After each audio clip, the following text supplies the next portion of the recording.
Hello, everyone, and welcome to the Pantsless podcast. With me here today, we have Mr. Illinois What, this is the basketball game? That's me. and Mr. Texas and Hello. Mr. Alabama. You darn dude!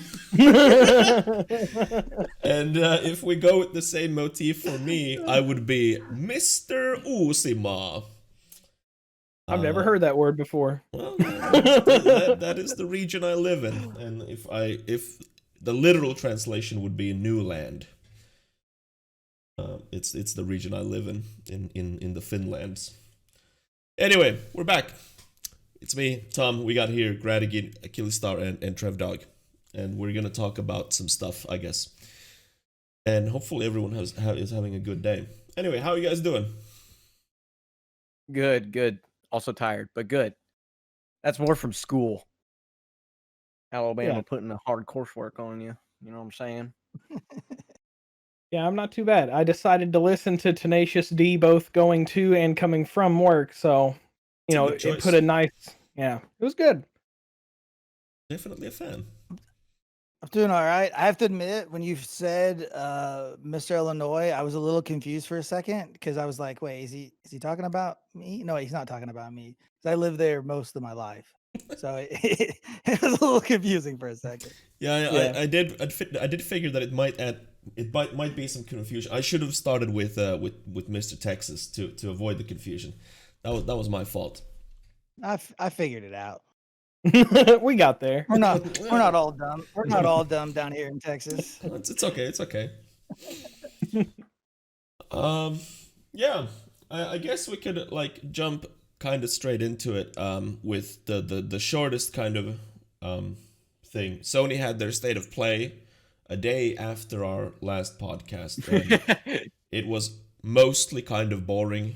The only, I think, noteworthy thing was that they're gonna release a side story thing for Final Fantasy VII Remake called Final Fantasy VII Remake Intergrade, which is a brand new story in the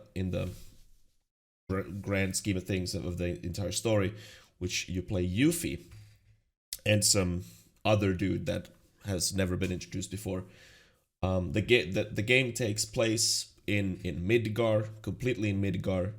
And timeline-wise, it is happening at the same time when Cloud and gang are doing other stuff.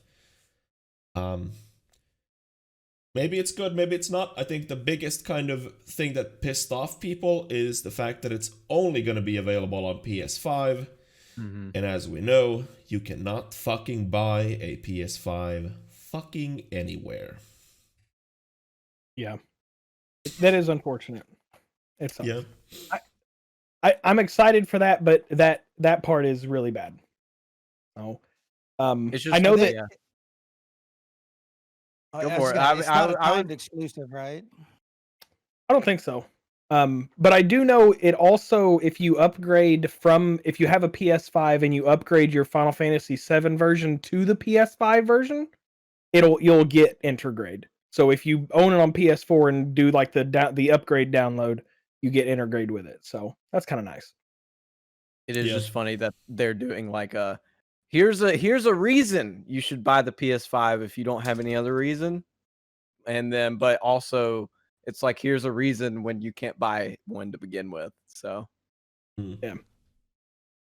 I don't know if that's their choice or just like if they still nobody knows if they're genuinely just can't make any or if they're like purposely doing that to try to garner attention. No. I think at this point, like the scarcity of the PS5 and any other electronic device is because of COVID. I don't think there's some conspiracy level kind of deal here that they're purposefully holding back like product to create FOMO, because if there's nothing to buy, there's no FOMO either. Yeah. 3 months ago, maybe, but right now, yeah, they want to guarantee those Christmas sales. So I would definitely think that there's some of that back then, but yeah, it's unfortunately most probably 90% of electronic products come out of China, and everything is coming out of China super slow these days.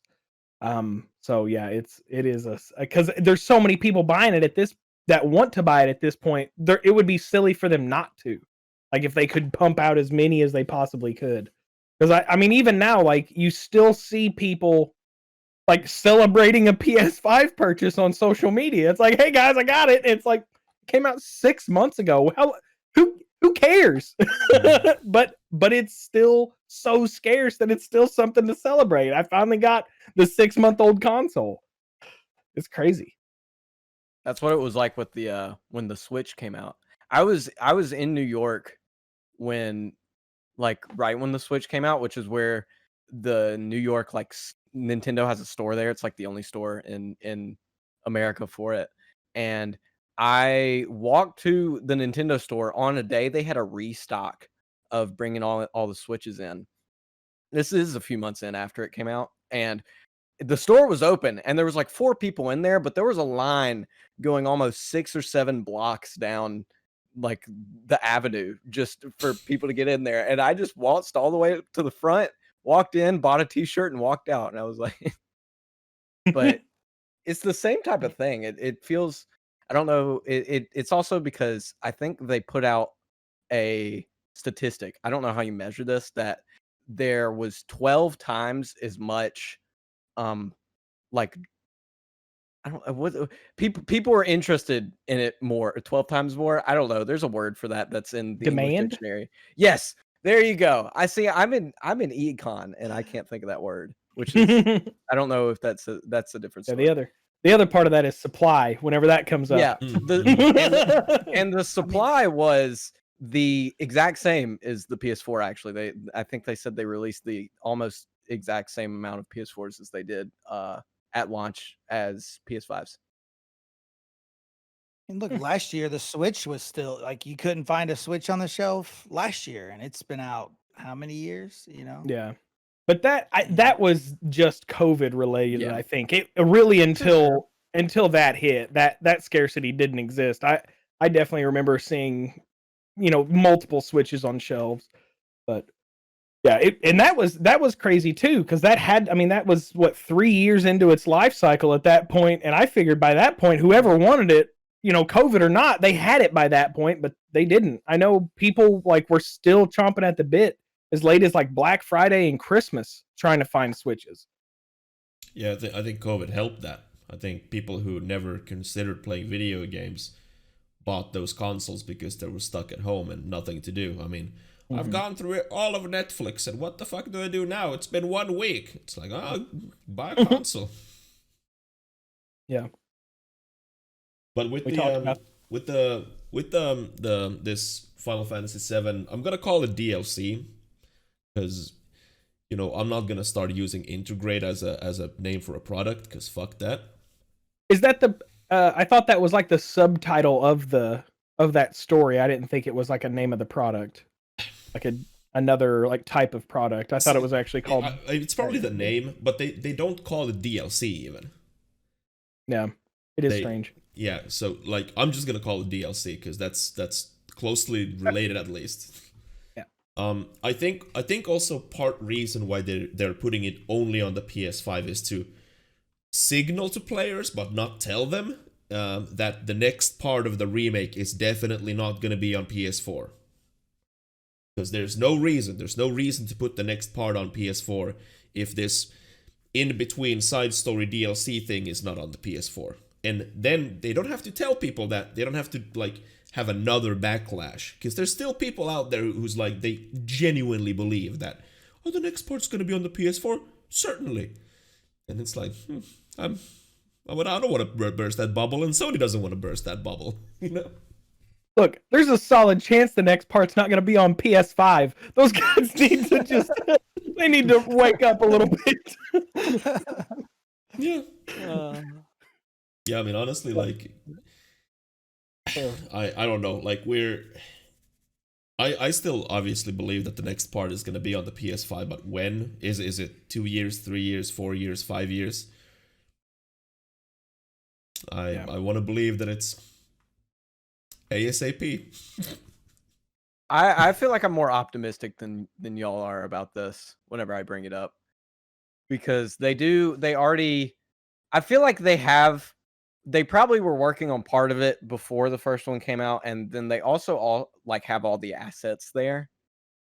Like reusable assets, not like, I guess, like maps, not complete or not or whatever. But I feel like there's more there than 3 or 4 years, right? I want to say it's 1.5, 2 But Trev, in but between Trev, there. but Trev, you bring a good point about the assets and stuff. But what assets if we're leaving Midgar and we're never going back? True. Boom. I Gotcha. I feel like the difference here is how many Final Fantasy VII remakes the three of us have lived through. I still remember when Doom Forever, Doom Eternal, not Doom, Duke Nukem Forever. How like that game was done like twice. That game was totally done twice, and it's still neither one of those were the product we got. So I'm always a little pessimistic on games that like it took a long time for the first part. It's probably going to take a long time for the second part. I hope you're right, Trev. I hope you're right, but you're probably not. And I definitely do need y'all, because if I am on my own little bubble, I'm gonna get very upset that it takes 3 years. But now when it takes 3 years, I just be like, oh yeah, they were right. Exactly.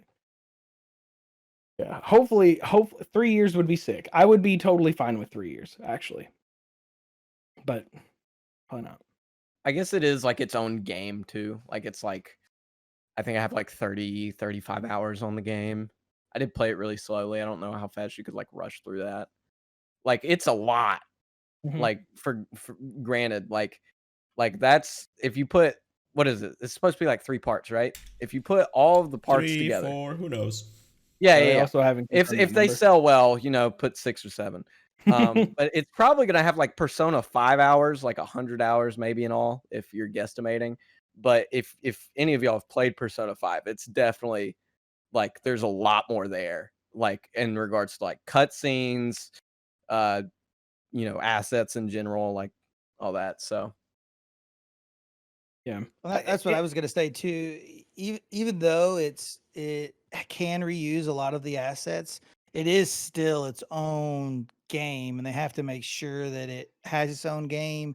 And so much of it was originally built on the PS4, and like Tom said, like it's this game is not coming to PS4. There's just no way in hell it's coming to PS4. So a lot of those textures and things like that will have to be reworked. I could see the gap between this one and the next one being 3, maybe even 4 years.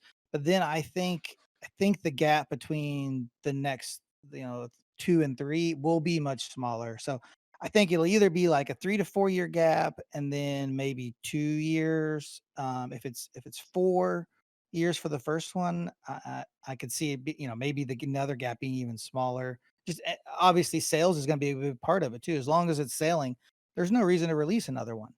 They're gonna keep it rolling. So I Yeah. think the transition into the new console is gonna add a little bit of extra time. I definitely didn't think about that. That was a great point. So thank you. this to add another layer to it, because time has stopped making sense during coronavirus season. It's already been a year since the remake came out. So does that mean you guys are saying that in 2 years we're going to get the next part? Maybe? Because it has already been 1 year since the first one. Not gonna happen. Or do you mean 3 years from now? More likely. I'd say 3 years from now. From now? Yeah, okay. I was just curious if you meant like 3 years from when it released or 3 years from now. Because it doesn't feel like it's been a year since it came out. Like, I feel like that's why I mean, like, time doesn't make sense in coronavirus season. I don't like that. It feels like it just came out. Like, but it'll be a year in a month. Like, because it came out the April 20th or somewhere around there. So 11 months ago. It's tough. I feel like Sony, or not Sony, but Square is also like, what they're doing with this this DLC thing is that they purposefully put these smaller things in between the big releases to kind of like bridge the time gap in a sense. Like, here's something in the meanwhile while we're waiting for this the big cake. And unfortunately, I think that gets overshadowed by the fact that it's only going to be on the PS5. I think the DLC serves like two purposes: to introduce the PS5 aspect and to bridge the gap between like the two installments. But you know, it gets shit on because there's no fucking PS5s anywhere. Who's gonna play this thing? Like, no one. The big streamers are gonna play it, and for like 10 hours they beat it, and then they're gonna never touch it again. You know, so Yeah. We still don't have a PC release date for part 1. heavy So I rumors, don't know heavy if they're- rumors again. Yeah. Yeah. I mean, But- yeah, I don't know how much of an impact that will have. You know, if they'll try. I mean, you would think that they would try to release it on PC and have enough gap before the next one, just to get that double dip in. So, I mean, I don't think you'll see it at least a year from the time you see this PC release. Yeah, I think the intergrade is a good opportunity for them to do the PC release, though. If they included that on the PC releases, I would probably buy it on PC just so I could play the intergrade, because I don't feel like buying a PS5 right now. Yeah, you don't feel Sony like that gave because me you much. can't fucking buy a PS5. Yeah, I don't feel like camping out with the bots online at Best Buy. he's consoling himself, making it think like it's his, Like it's my decision not to choice. buy- yeah. Like Exactly. in a weird kind of way, I think like Square is kind of shooting themselves in the foot because they only have like the console releases, and that's it. It's like no official word on any PC releases or whatever. I mean, the remake is again, like, there's heavy rumors that it's going to be announced very soon, but again, you know, those rumors have been persistent for a while, and you know, the 1 year exclusivity, it ends next month when the game is 1 year old, and a lot of people are speculating that like this upcoming summer during the E3 season or whatever, it is when Sony's gonna announce all sorts of like weird shit coming to PC. You know, there's rumors that Uncharted collection's gonna come to PC, Bloodborne's gonna be on PC, and you know, the Spider-Man games are gonna, like, essentially if there's a Sony exclusive, it's gonna be on PC like come summer, and that's like, whew, good luck with that fucking shit. Yeah, that's a lot. Yeah, it's a lot because it's not gonna happen. Yeah, that No way. I mean, no, Sony. There's no way that they would just drop that bomb. That's a lot of legal work on top of all the actual work. Yeah, I mean, that's I a think lot. like I think Sony holds true probably to their word that they're gonna bring more like PS4 exclusives to the PC, and starting with Days Gone, but they're not gonna, you know, have this huge announcement bomb like on one day in the summer. If anything, they'll announce one game this year and one game next year, and then one game the year after, and maybe year 4 they announce 2 smaller games that were on the PS4. I could see them releasing games too that are like, if they have their Spider-Man, if they're not going to release a Spider-Man game that season or that year, I could see them going back and releasing the first one on PC just to keep I mean, a whole year. I don't know how much you can keep hype up, but that way they're saying, all right, yeah, we're releasing a Spider-Man game this year. It's just the old Spider-Man game on PC. And the same thing with God of War or any of their franchise games like that.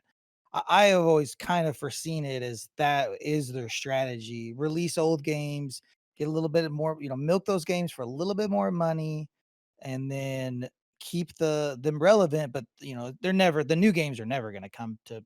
I mean, it would make absolutely no sense for them to bring them to PC. So that's kind of how I've always assumed that the rollout was going to go for a lot of their games. Um, it's some of the really older games, like I can't imagine they would release Uncharted 1, even bother. I mean, maybe do like a 1 and 2 pack or something like that. But Yeah, I specifically, I don't saw see most. people talk about the Uncharted collection, which would be 1, 2, and 3. Yeah, and that I could totally understand. I think that would make sense because there's not probably going to be another Uncharted game this year. I don't think. So I mean, it would make there's sense for maybe them. not going to be an Uncharted game ever again. Those Right? take Yeah. a long Exactly. time. Yeah. Yeah. And So and they, but honestly, they like still want to get the with Naughty money. Dog and their development cycle being very very long, it'll I don't know 4 years probably before we see another Naughty Dog game, maybe even more. Yeah, who knows with them? I mean, Neil Druckmann put on they, Twitter though that they're creating something awesome and they're hiring people. So if you want to work in the games industry for Naughty Dog, the crunch company that probably kills people, go and apply. And then you'll work on a port. Yes. Yes. A remaster. Let's go. This is what I signed up for. See, I wonder if they're gonna do the same with Last of Us 2 that they did with Last of Us 1, that they ported the game or remastered the game for the next console very quickly after the release. Because, Last of Us 2 came at the very, very tail end of the PS4's life cycle. And by all intents and purposes, the game sold well. And I think they have the upgrade option for the PS5, I'm not sure. But I wonder if they're gonna make a official remaster like they did with 1. I think, but PS4, correct me if I'm wrong, I don't know. Was PS4 backwards compatible with PS3 games? No. No. The PS5 is. So I feel like that's also a big, it's like, well, if I just own the other one, like how much more of an incentive is it if you could just stick it into your PS5 and play it? Okay, yeah, I didn't consider that. Nothing, It- basically nothing from the PS5 PS3 is compatible or remastered or anything. The PS3's architecture is probably the weirdest of all gaming consoles, and it is the console that gets the least amount of love after its life cycle, because it's fucked. brutal. Yeah, I mean developers have said that you can't port games from it. You can't port games to it. It's incredibly difficult to work with, and when the PS4 was deep in its life cycle, a lot of developers were talking about it, how the difference between in the ease of developing games for the PS4 compared to the 3. Yeah. But, Well, I mean, the PS4 is basically just a small computer, so yeah, I bet it was a lot easier. yeah, I mean that's what the consoles are, I guess. Maybe not the Switch, but Yeah, not the Switch. Yeah, but the other two, they're pretty much just little PCs. I bet they are way easier to program now than it has been in generations past. I mean, the Switch is just an NVIDIA Shield. I mean, it pretty much just runs Android. So it's not, there's not a lot of hardware differences between a Shield and a Switch. Yeah. But yeah, that was basically Sony's state of play. Other things that they talked about, I don't even remember. So I know It one wasn't- thing they didn't talk about, and me and Nate bonded over this, is they announced a Hot Wheels game Oh, Yeah. on Twitter. Not yeah, even- didn't on even Twitter show it. even. I was like, you're gonna show that little in a state of play that nobody cares about. But the Hot Wheels game, you're not gonna just throw up there too? Like, come on! Hot Like, why did Wheels I have to go Unleashed. out of? Yeah, why did I have to go out of my way to figure this out? And then because you can't go to their website. Their website was broken when I went. So It's on Steam now. It says the release date September 30th, but they don't have a price.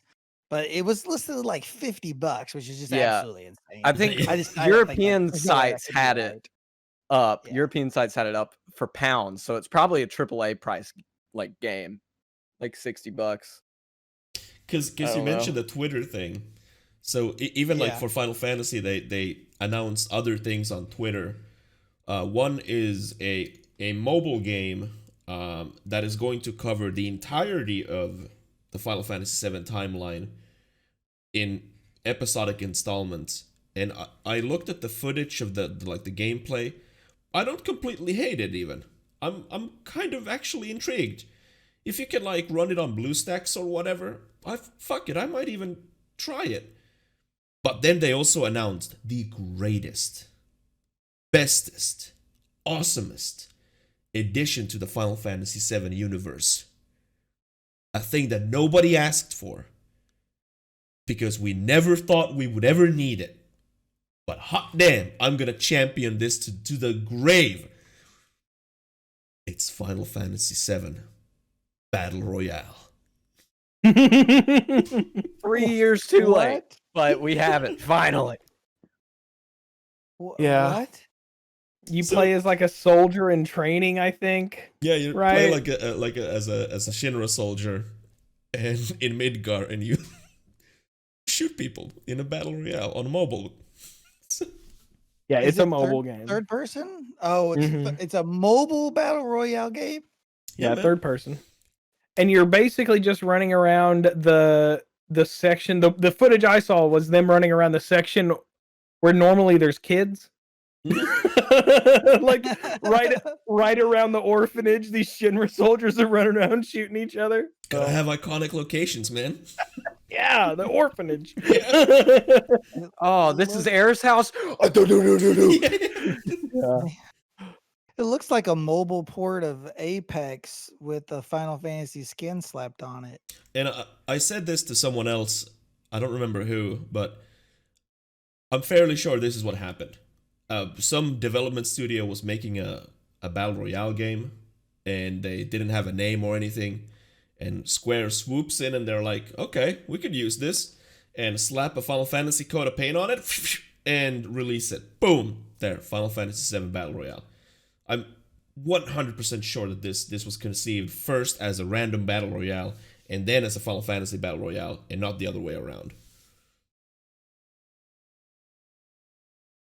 God damn. I can't understand why. it's On It's mobile for the too, like it's for that Asian don't get market, it. bro. it is. yeah. Yeah. Yeah. It'll sell like hotcakes in Japan. I guarantee that. Mobile gaming still blows me away how big it is. I don't want to get off too far in the weeds in that, but it still blows me away. It blows Like, away I'll never because we're not part of it. I know, but it's like I'll never forget the video that I saw where it was advertising a mobile game station. Like it was a dock that had like USB ports and HDMI ports and everything. So you just sat your phone down in it and then played mobile games on a big monitor. What's the point? Flappy Bird in 4K. Let's go. I can understand like the controls, and I can understand. The only thing I could think of is if it was compact enough and you were using a service like the GeForce Now or whatever, where you're playing PC games, but you can take that to somebody's house and plug it into the TV over HDMI or something. I guess I can maybe kind of get that, but you're still doing it over Wi-Fi. And whose house are you going to that you want to do that? I mean, I don't know. It just doesn't make sense at all. Yeah. But people are into it, man. They got those pads, you put your phone in, and those are real big. And I will say, I used to be a gallery attendant at a museum, and I did do a lot of mobile gaming, but that was with a tablet, and it was still like a 10-inch tablet. So I mean, it was more. I don't even remember what I used to play, Some but I had clicker a game. controller. Click, click, click. And I had a like a Bluetooth controller, but it obviously they weren't that memorable because I can't even remember any of the games I played. Probably a click, Um, click, click, click, click. Yeah, it's just a time waster. I can't imagine doing it for extended periods of time. Yeah, I mean, I don't game on mobile because I game on this here. And you Yeah. know, if I spend 8 hours playing here, I'm not gonna walk away and be like, "Oh, let me pull my phone and play some more." I play some mobile games at work, but it's mostly just like the Dragon Ball Z Bubble Popper. There's one of those. I play that quite a bit. Or I used to. I actually haven't played any mobile games in quite a while. I play chess Budokai. on that's it. It's like on the toilet, pull out and do a little chess match against someone in See? Ukraine. Lose very badly, put it up, wipe my butt. Wash your hands. Yeah, You're that's- ready to keep doing what you were doing before. It's a little chess moment, you know. Yeah. But yeah, that was Sony's state of play. It I expected nothing and was not disappointed. A lot of people were expecting a lot of things once again, like Elden Ring, and they got thoroughly disappointed. So, Until Segue. Do you catch my segue? No, I'm not sure. The Elden Ring footage got leaked Oh yeah, online. Yeah, it did. Yeah. And apparently, like Bandai Namco got so pissed off that they rescheduled the reveal of Elden Ring. Of course. Those Of bastards. course. I watched it in glorious 240p though. Wow, I could count the pixels in the footage I saw. It was not good. It was very short. It was absolutely nothing. Like completely. It was Not also not worth finding? apparently like it used like very old asset. Like it's not anything. It was something to show like stakeholders in the stock rather than like actual footage. So not worth it. Like honestly, in my own opinion, it'll be way better if you wait for like an official gameplay reveal or whatever. But yeah, Joe. Forgot that happened. Joe, you wanted to mention something. I know you want to. Yeah, I do. Go for it. Soulja Boy is making another console, and he already has pictures of it. I didn't know that until like right when you started playing music. There's an entire Instagram dedicated to this console, and people have already started calling him out on his bullshit because one of the pictures is just this really generic white box with a PS2 controller sitting on top of it. What? The I need to see this power shit. button. Yeah, the power button is it's like the square button from a PS4 controller Yeah. too, right? He's gonna get sued Yeah. so fast. That just looks like an Xbox. For sure. That's what even someone says. It's like, hang on, what was it? It was like, that's a PS2. That's a PS2 controller, my guy. That shit's an Xbox with an iPhone home button and a PS2 controller. I'm gonna show this quickly for freaking- YouTube's. Yeah, this is how Oh it my looks. God. That's PlayStation controller and yeah, ridiculous. I don't know. And then it's gonna run SNES games. Yeah, probably. Yeah, I mean, that was 3 days ago, by the way. This pic, so it's still active. Like he didn't just post it and then disappear. Yeah, fucking 3 days ago. Soulja game coming soon. Yeah. I'm real excited because that art looks like absolute trash, which honestly makes me even more excited for it. The fact that he could, this like picture, the art piece, like the intro, that's garbage. Yeah, the intro picture that I use for this podcast is fucking better. Yeah. For it's like art that it's not even paid for. Yeah. He made that, I guarantee it. He probably pulled up GIMP and was like, why should I pay for why should I pay someone for something I can do myself? Let's have this shitty lightning, like reminiscent of the 90s. Let's have this weird font from like, this looks like from some 80s TV show, like American TV show. I'm fairly sure. It's kind of like a sitcom. I don't have the name on it though. And it's early 90s. Yeah, definitely. That look, if that was black, it would be a PS4. Like just looking at that image, if that was black, that would straight up be a PS4. It even has like the little gap separating the top from the bottom, like the PS4. And USB ports, if you just move those up half an inch into that slot, it's a PS4. That's crazy. That definitely looks like the fucking the square button too on the light's not even lined up with the button. This is a work of art. This is hilarious. It's not even like the light's a quarter inch off the button.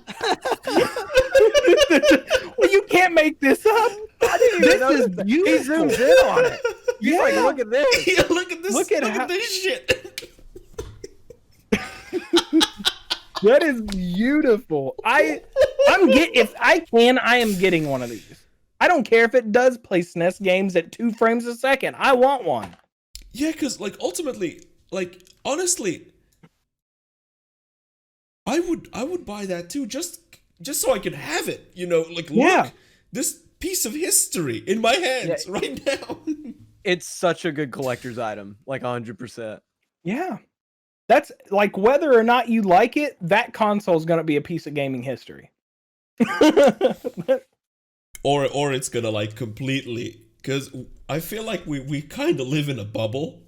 It's just we like talking about the Soulja Boy console, and I don't know anyone else doing it. So it'll fade into obscurity like the Ouya or something else. Yeah. And then in like 15 years, we're like, we on whatever social media site we use it, like, look at this piece of history, and like people in the comments are, what the fuck is that shit? Like, we don't even know. There was this rapper, by the way, way back in the day. He had this song called Crank That. And the rest is history. That's what he literally on his Twitch page, he says that he's known for Crank That. Yeah, well, I mean, what else? Him streaming is so funny. I need to find that clip where he just does not balance his audio the first time he streams. And oh my it god, is that you've seen it? Oh, that is the so funniest funny. the funniest clip I've ever seen. We can't play the clip. Please no, don't play the clip. It would hurt everyone's ears. But basically, you can barely hear him over his own music, and people are asking him to turn it down, and he, oh my god. And he just yells at them and keeps Wait. I found it. Hold I on. found it. Is that the Ouya? Do you actually have it? Yeah. You have an Ouya? I don't have an Ouya. I have 3. You have 3. Why the fuck do you have 3 of them? So I used to run a big gaming event back at where I went to university, and we had like 10 of them donated. And we were gonna raffle them off, and nobody would raffle the 5 tickets. We were selling the tickets for like $1, and we literally got like 7 tickets. And I was like, I don't know. I guess I'll just keep, like, what am I gonna do with them? Oh And my actually, we God. might have even had like 20, and we were like throwing them. Like, yeah, it was Right. crazy. So yeah, Like I actually might have 4. I have like I have like 10 controllers. Anybody? Oh like it's a my God. basketball game throwing t-shirts to the crowd. Here's your Do Ouya. they, Yeah, pretty do much. they work?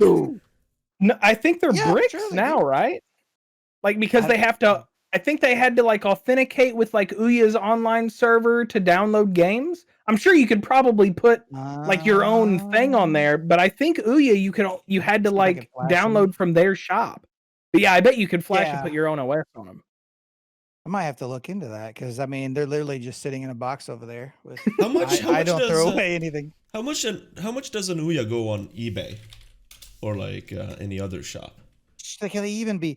So I think I only even played one game on it, and it was the Towerfall, which Towerfall Ascension came out, and it was like, all right, well, so much for the Ouya. That's a pointless thing. Like $30, funny. $14.50. Somebody's got one in the original box never used for $37. What a deal. Yeah, I'm seeing everything from like basically 15 euros to like even 100 and even more. I should see if I can get it to work, and then do like hey pants, and then do like a streaming service, or a streaming session where I just play Ouya games. Hell yeah, dude! If you can I make like it work, that. I would be interested in seeing that. Yeah, I'll have to mess around with that next week. Fucking Soulja Boy, it is fucking console and fucking Ouya, man. He still hasn't said anything about any games either, so it's right now it's still just this. Because what I'm mostly like, what fascinates me about the Soulja console is, why is he so hell bent on making a console? It's so strange. Why not a game? I don't know. I don't know why he's trying to like break in at such weird entry points into the, like, at first he wanted to have his own competitive team. Why? You're not related to gaming. Why do you want to do that? And then he's like, well, I just want to make a console. Why? You got to start somewhere else, guy. You can't just be like, I'm dumping out a console. Because like the console market already is like super saturated, I feel like. Yeah, and absolutely. like the amount of deals Microsoft and Sony like has to go through to, even have their consoles being viable, like what is he gonna do? Like go to publishers like headquarters and negotiate like deals for his console for like upcoming video games? Wasn't the first one just filled with like illegal ROMs? Yes. Yep. Yeah. Nintendo fucking DMCA'd that shit real quick. Yeah. It's actually so much just Nintendo stuff that it's actually hard to find a review online where they play any of the games. Because 'cause it'll Nintendo just get kept slamming them. DMC'd. Yeah. Yeah. Like I know the one that I saw was JonTron, and I caught his on like the very first day it went up, and the next time I watched it, he had to censor it. Like I've seen that's how I probably learned about the Soulja console, because JonTron made a video of it. yeah, I believe that's how I heard about it as well. And that was such a fucking bizarre thing too. Like, in what state of mind do you have to be to think that it's a good idea to basically make a machine that emulates a bunch of video games that are copyrighted, and then you're gonna sell it under your own name? Like, what is wrong with you? Jesus. Do we know how many he sold? Like how many copies he sold? Because I'd be curious to see. Like, I mean, if he was making money on them and Nintendo didn't actually sue him, they just DMCA'd him, that means he made money off of it. Like whether it was illegal. I or want to not. believe that Nintendo told him to stop immediately, or he will go to jail. Yeah, that makes sense. Or at least have to pay, way more money than he ever invested in it. Mm-hmm. Yeah, I mean the cease and desist that he, I think he just got it like straight up cease and desist, like don't do this anymore. Or Well, and what's bad is it wasn't even. He was just rebranding a console that already existed. Like you could go to AliExpress and buy the exact console he was selling. Like it didn't even have his brand name on it. You could just buy it, and it was like half the price on AliExpress. Because I think he was literally just buying from AliExpress and then resending them back out at twice the price for the profit. That's my theory. What a business, because there was nothing done to him. And if all you get's the cease and desist, that's profit at the end of the day. There you go. Time for round 2. I honestly believe that he probably didn't sell a whole lot. Maybe not even 100 units or something. I want to believe that Nintendo, like, obviously they're not gonna send a cease and desist to Ali because it's a Chinese company and they'd have no power. But I guarantee you that they have people on retainer that constantly watch the market for infringement, like, happening all around the world except China. I want to believe that they know the market so well that if a random rapper from 2007 starts to sell a fucking console with their games, they immediately know about it. Yeah. Well, that's. I mean, he hasn't made legitimate money since like 2006, so he's got to get what he can. I don't know, dude. His Twitch stream is doing good, man. Play that clip. Play. No, I won't. He's such a legitimate asshole. Like watching that clip, I cringe. I cringed so tightly I became a black hole and engulfed the planet because I can't even fathom talking to someone like that's giving you their time and probably money, and you call them. I'll just say the initials are ban. Because he uses those 3 letters a lot. I can't wrap my head around being so fucking entitled and up your own ass. I saw him stream GTA today, and dude had a healthy like over 1,000 people watching, and chat was active. Yeah. He was spitting some rhymes. I watched for like a good 2 minutes. It was rapping live.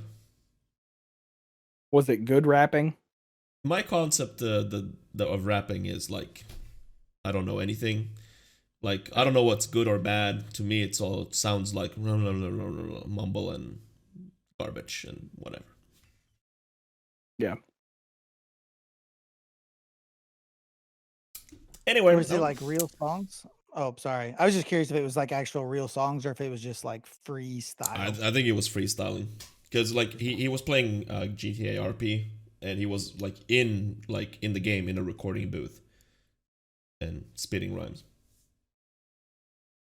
And like there were like other characters around him that were like woo woo woo woo. I think that's because he can't get in an actual recording booth.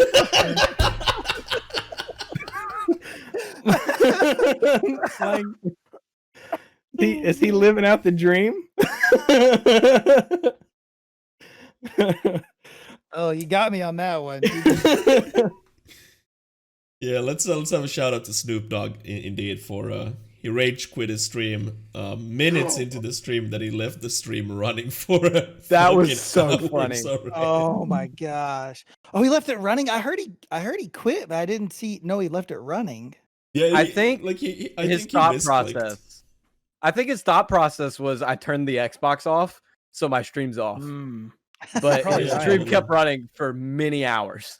Yeah, and when I hopped in, it was already like 6 hours. Oh my gosh! So was it just a black screen and people? No, in his chat? camera was like on, but he wasn't in the room or anything.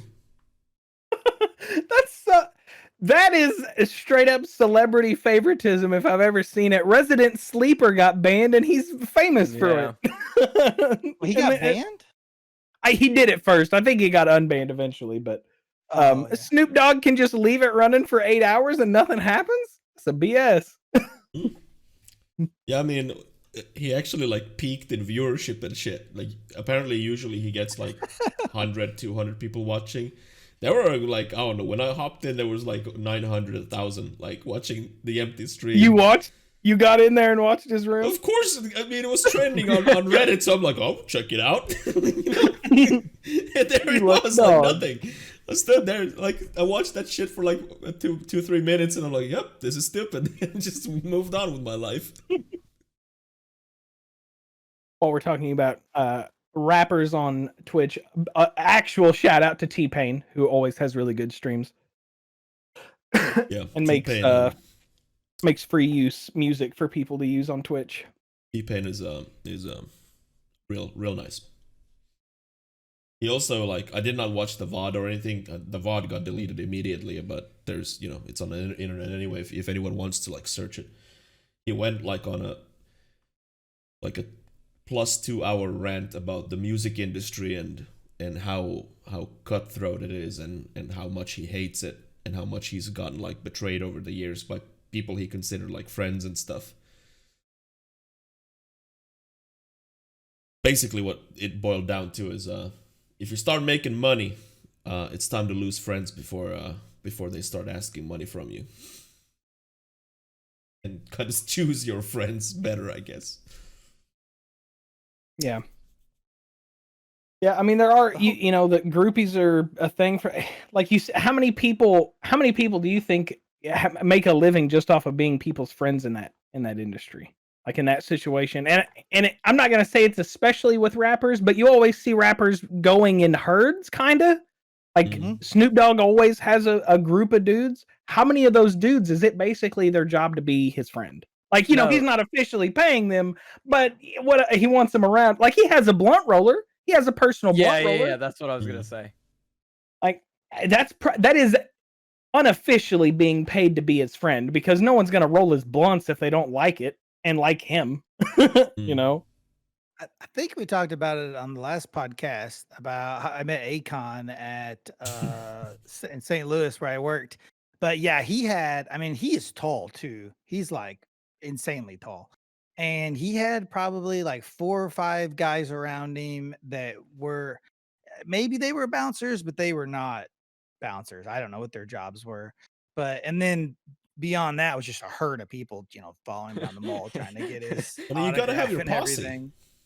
But, yeah. I mean, you're not a rapper if you don't have a posse. Come on, man. Nate, how tall are you? I'm 6'1". Okay, Akon's 5'11". Oh, maybe it was. Oh man, maybe it was Akon was not the really tall one then. Okay, I was just I was gonna make a short joke, but then. Man. Oh no. So I mean, he's taller than me, so I can't. There were quite a few guys that came through.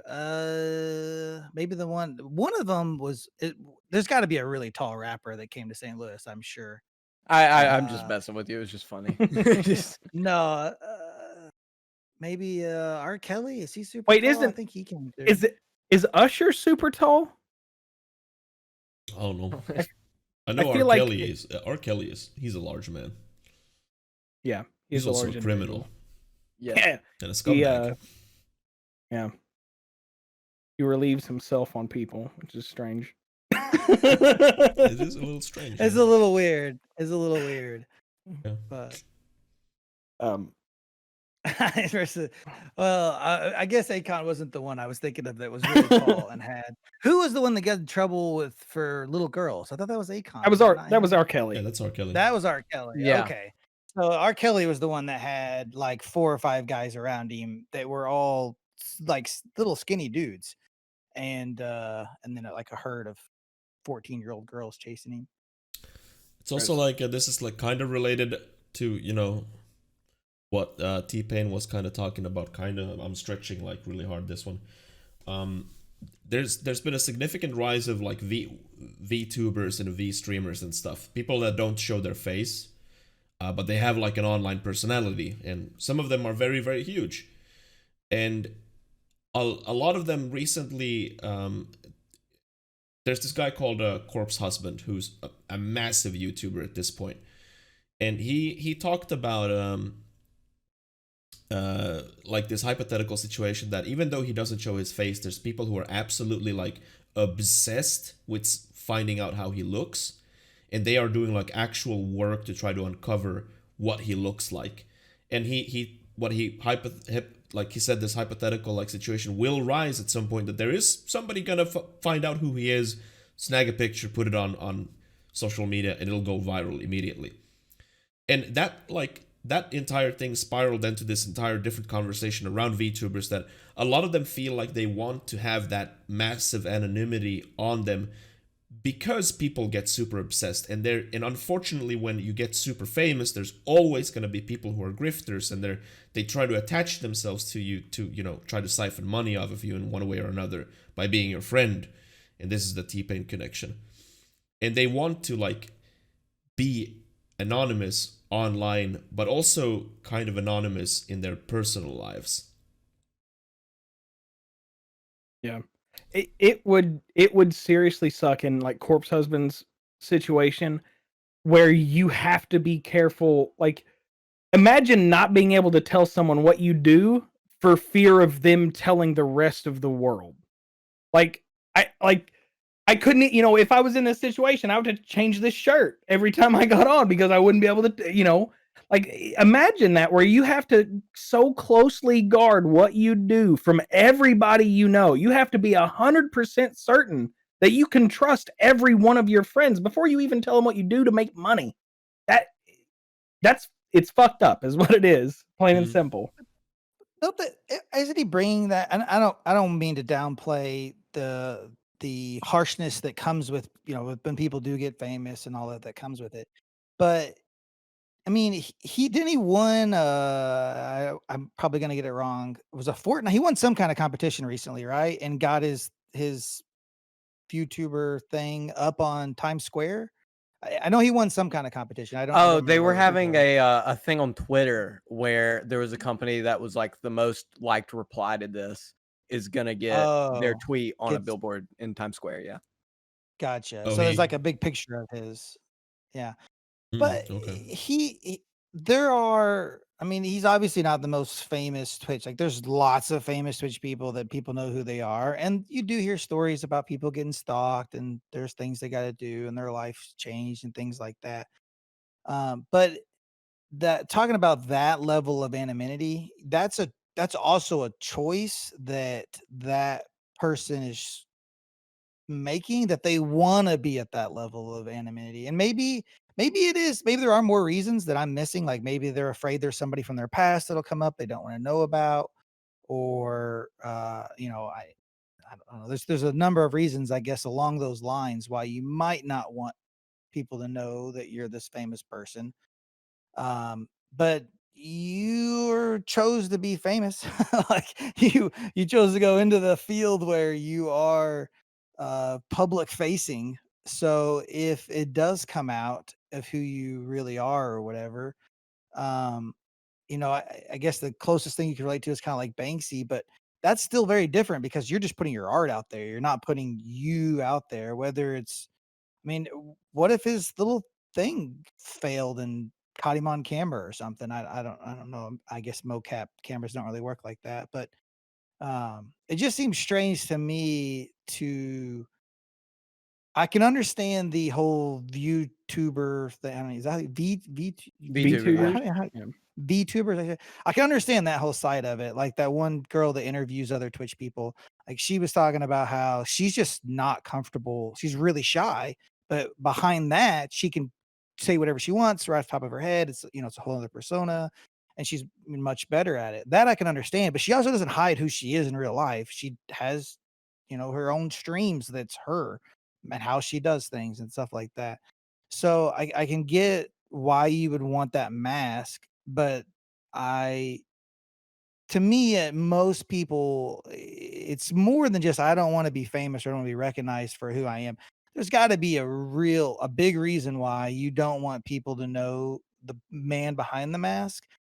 And to me, what I think one of the biggest reasons is because that is a thing, right? Like I don't want people to know who it is behind this. That is builds hype for that person. It builds excitement behind it. And I would say the only reason, but the main reason why is once that's gone, the mask is revealed. That's could be what's keeping you famous. It's just simply people wanting to know who you are in real life. Yeah, I I mean, think with I think with there's a big Corpse, element to that. with Corpse Husband, I think he's massive enough at this point that people watch him for his content. I think the Yeah. vast majority don't give a shit what he looks like; they just like the content. And I mean, I can understand that when you say that they chose to go to this industry and potentially get like super famous, so it like kind of contradicts like the anonymous part. But then again, like I choose simple thoughts. Maybe they just like maybe they go in with the mindset that yeah, maybe I'll be famous, but I'll skip all the celebrity hassle that famous Mhm. people go through, and keep this anonymous train going as long as possible. Like if I can step out of my house and not be hounded by 14-year-olds asking for an autograph, then that's a win. And I can still Yeah, make videos that I love understandable. to do. But yeah, I Yeah. don't know. And Like for some people, it's just a matter of feeling safe. I mean, you hear about people getting stalked at home, and then, there was even that time that Dr. Disrespect had like gunshots near his house and stuff like that, and he Yeah. had to stop midstream. That stuff's crazy. People are nuts. I mean, People getting that's what swatted. yeah, I all the think time. I mean, that's I pretty much agree. I agree to gone an down. extent. I agree to an extent where you're coming from on that, Nate. Like, it definitely, you do welcome it by, even let's be real, the likelihood of any of us becoming famous is 0 to, none. But, Right. we all welcome that possibility. Like, whenever I used to do YouTube regular, I was recognized on the street twice. That is me bragging. And I'm fine with that, like that happening. But whenever it's like one person, you get sensible people recognizing you, but the world at large are not sensible. Yeah. I mean, Good if point. That's a very good point. that, and you whenever you put your face out there, you're fine with signing autographs and being swarmed by people that want to appreciate you. But that shouldn't also be like, nah, that also, I'm fine with stalkers too. You guys can stalk me now. I'm famous. You know, that's and like I said, I agree. You have to be prepared to lose your privacy to an extent. You have to be prepared for your life to change for probably not the better in most public places. There's this clip of Jonah Hill where he's like scrolling on his phone in the middle of the street, and Leonardo DiCaprio runs up to him with his phone out, acting like he's paparazzi or a fan, and Jonah Hill locks up. He's like, and it's like someone comes up to you and your first, like, you have a defensive response like that. That would be awful. Yeah. So yeah, yeah. Unfortunately, if I thought that I had the chance of becoming ever big famous, I would probably do the same thing as Corpse. I would not want to sacrifice my regular life just because I want to put my art and my performances out there.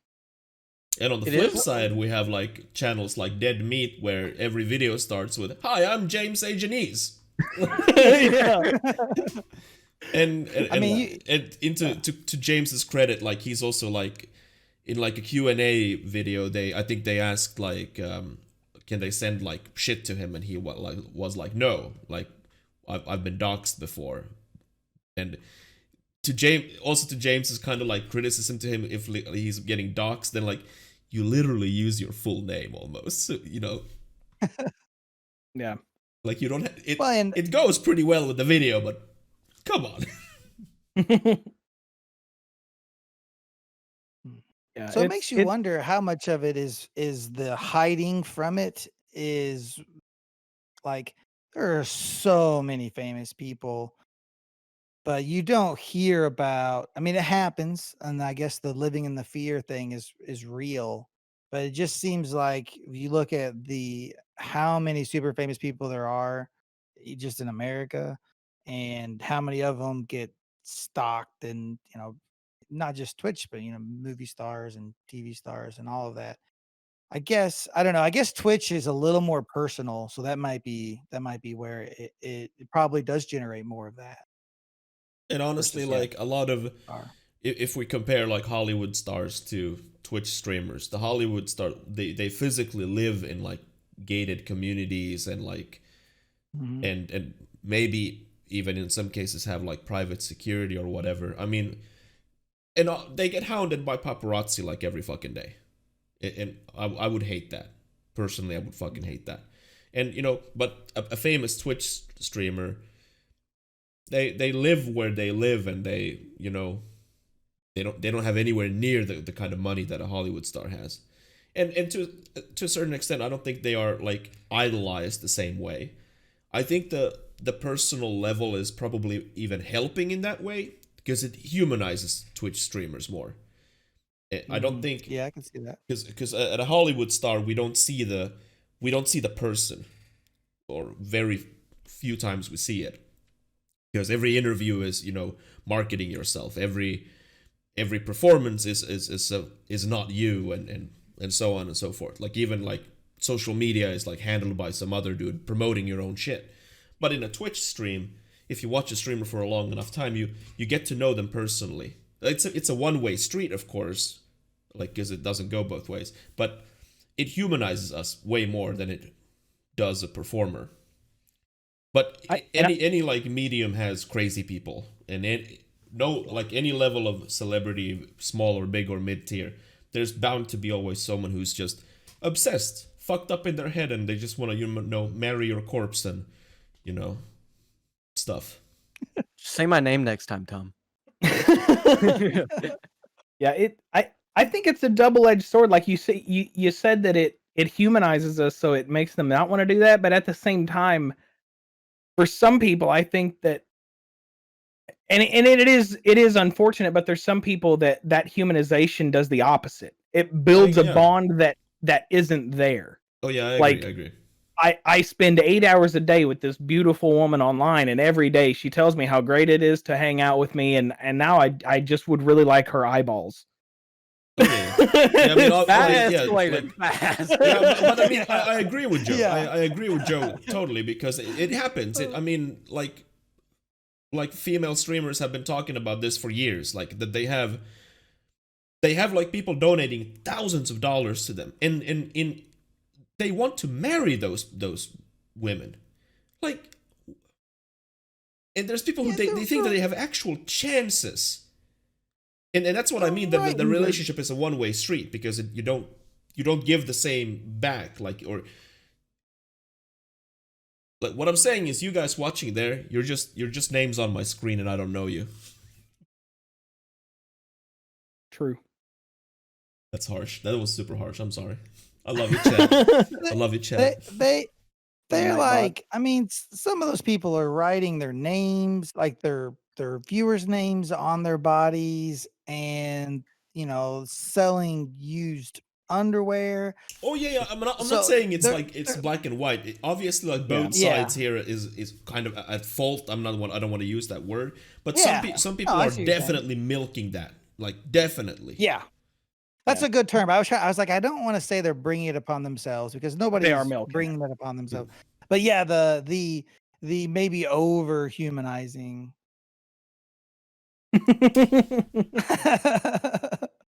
Yeah, because and this is like I think it's the problem that is never gonna go away because we're talking about someone who puts out themselves like for a large audience, and the vast majority of that audience is gonna just be regular people enjoying that content. But then there's because we're different and because some people are not wired the same way, I guess there's bound to be someone who's just fucking nuts, and then there's content creators who they take advantage of that situation. Oh, this person donated $100 and he said he loves me. Oh, well, I'll tell him I love him too. Maybe I'll get another $100. Oops. Oh, that was $200.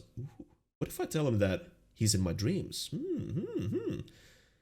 And then, they're on, social media being like, oh, me and this one stream, we have a special relationship. And you don't. You don't have. Like, the streamer doesn't know who you are. You're literally a name on screen. And maybe you got a mod badge just to, stroke your own ego. But, it's never going to happen. Yeah, it's unfortunate. But like you said, and what's bad is like, there's to an extent, there's nothing you can do about it. Like, there's some women that always wear hoodies. They just wear their hair straight down and they like minimal makeup just to be comfortable in their skin, and they never stand up when the camera's on. And then there's still people that are like, I would really like your eyeballs. Yeah, it is unfortunate.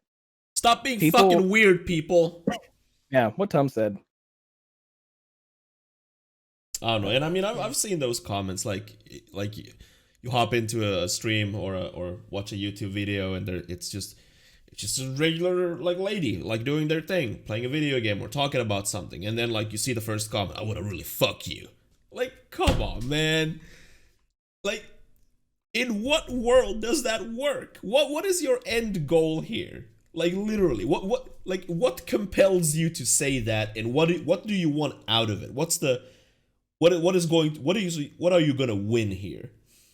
Part of it might be because they know they're anonymous. They can get away with saying that without having any negative. Because if I go to a woman on the street and I'm like, hey, I just want to rail you, I'm going to get bopped, right? I'm going to get 911 called on me. But if I go online and say that same thing to anybody, I hardly anything happens to me. And then, best case scenario, I get attention.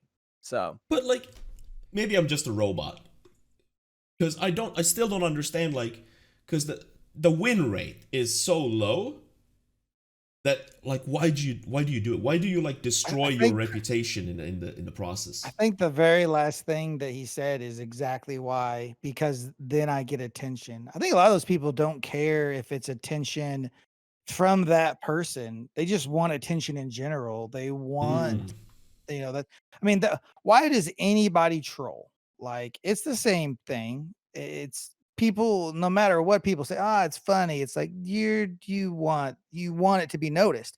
Because if somebody's trying to troll and nobody notices or says anything, that's by far the easiest way to deal with a troll, is just don't ever respond to them. And then the problem, like, they have no power if you never respond. And it's kind of the same way, I think, for a lot of those people, the anonymous and then the attention. And what I don't understand is, even if you are getting the attention, you're getting attention by a like, or if it's Reddit, and what do they call those things? Upvote. Upvotes or whatever. And it's I don't know. Some people just thrive on that, and they gotta have it all the time. I think Reddit's a little bit to blame for a lot of that stuff. I think they've I really think social media, and I mean, Yeah, Reddit is yeah. social media, in but general, social media yeah, has to blame yeah. that. I mean, For sure. we've become this like society based on like on likes. you know, it's positive reinforcement. I said a thing and a lot of people are agreeing, so it makes me feel good. And then you you gotta post more, you gotta post more. It's like crack, you know, you gotta get those clicks and likes and upvotes and, you know, hearts and whatever. And yeah, I can see the connection between like being a troll and being like, you know, a creep for the attention like aspect. And I mean, I've dealt with trolls on my channel the same way since day one that I do now. I never acknowledge them, I just ban them. Or don't respond. I mean, sometimes it's not a bot and sometimes it's an actual human trying to make an edgy comment. And depending on the comment, I might give them another chance by not responding, but not outright banning them. And I think diffusing the situation is easier if you just, you know, don't play with their rules. Yeah. Yeah, If- absolutely. If they keep at it, I find something that like having them work through their own fucked up logic helps a lot. Like there's this one clip I saw where someone just asked a female streamer what color her panties were. And she was just like, I don't know why you would ask me that. And he said, LOL, it's a joke. And she was like, how is that a joke? Where's the punchline? You're not going to have a comedian get up on stage and say, hey, girl, random in the audience, what are your panties? What color are your panties? It's like, what? And just making them see how absolutely idiotic they are in that way. Like walking that, there's no funny part to that. But that guy legitimately thought it was a joke because it probably made her uncomfortable. But by turning that spotlight back on him, hey, look, you're an asshole. Sometimes that helps. Other times it just gives them more attention. But a lot of times, whenever you do that, at that point, you've already made them into the villain, and that's all you need for them to go away. Don't be fucking weird. Yeah, don't be fucking weird. Be normal. Anyway, Or be the right kind of weird. Be the right Yeah, kind yeah. of weird. Yeah. I don't want to. Okay, let's. Yeah, Backtrack. don't be a fucking idiot. There it is. That's the one. Oh god. It's good that you guys correct me here on the important parts. Anyway, I love weird we talk about video games sometimes too. True. I've been playing Loop Hero, and I'm gonna show some Loop Hero footage, because it'll be way fucking easier to explain. Yeah, I played it last night as well for the first time. Oh, I mean, you can start talking about it then. What did you think? I'm curious. I've been on the edge. I liked it. I don't think and I even said this last night, I don't think I'll stream it again because it's not a very visually interesting game, but I really liked it. It's deceptively involved. Like I thought it was going to almost be an idle game just because of what it is. It's just the character running in circles and you don't really have anything to do with it. But I had to pay way more attention to this than I thought I was. Like at one point I had to apologize to chat because I hadn't said anything in like 5 minutes. I was just sucked into like managing my items and stuff like that and reading item descriptions and stuff. I like it. I think it's a really interesting game. Yeah, so It's not really anything like I've ever. I don't even know what to compare it to. It feels like if I had to give it a comparison, because like it has like card game, like roguelike kind of, if you look at Steam. I want to compare it to kind of like the League of Legends, like auto chess kind of stuff, where like you're involved. Team fight tactics, that's it. If y'all have ever played a game like that.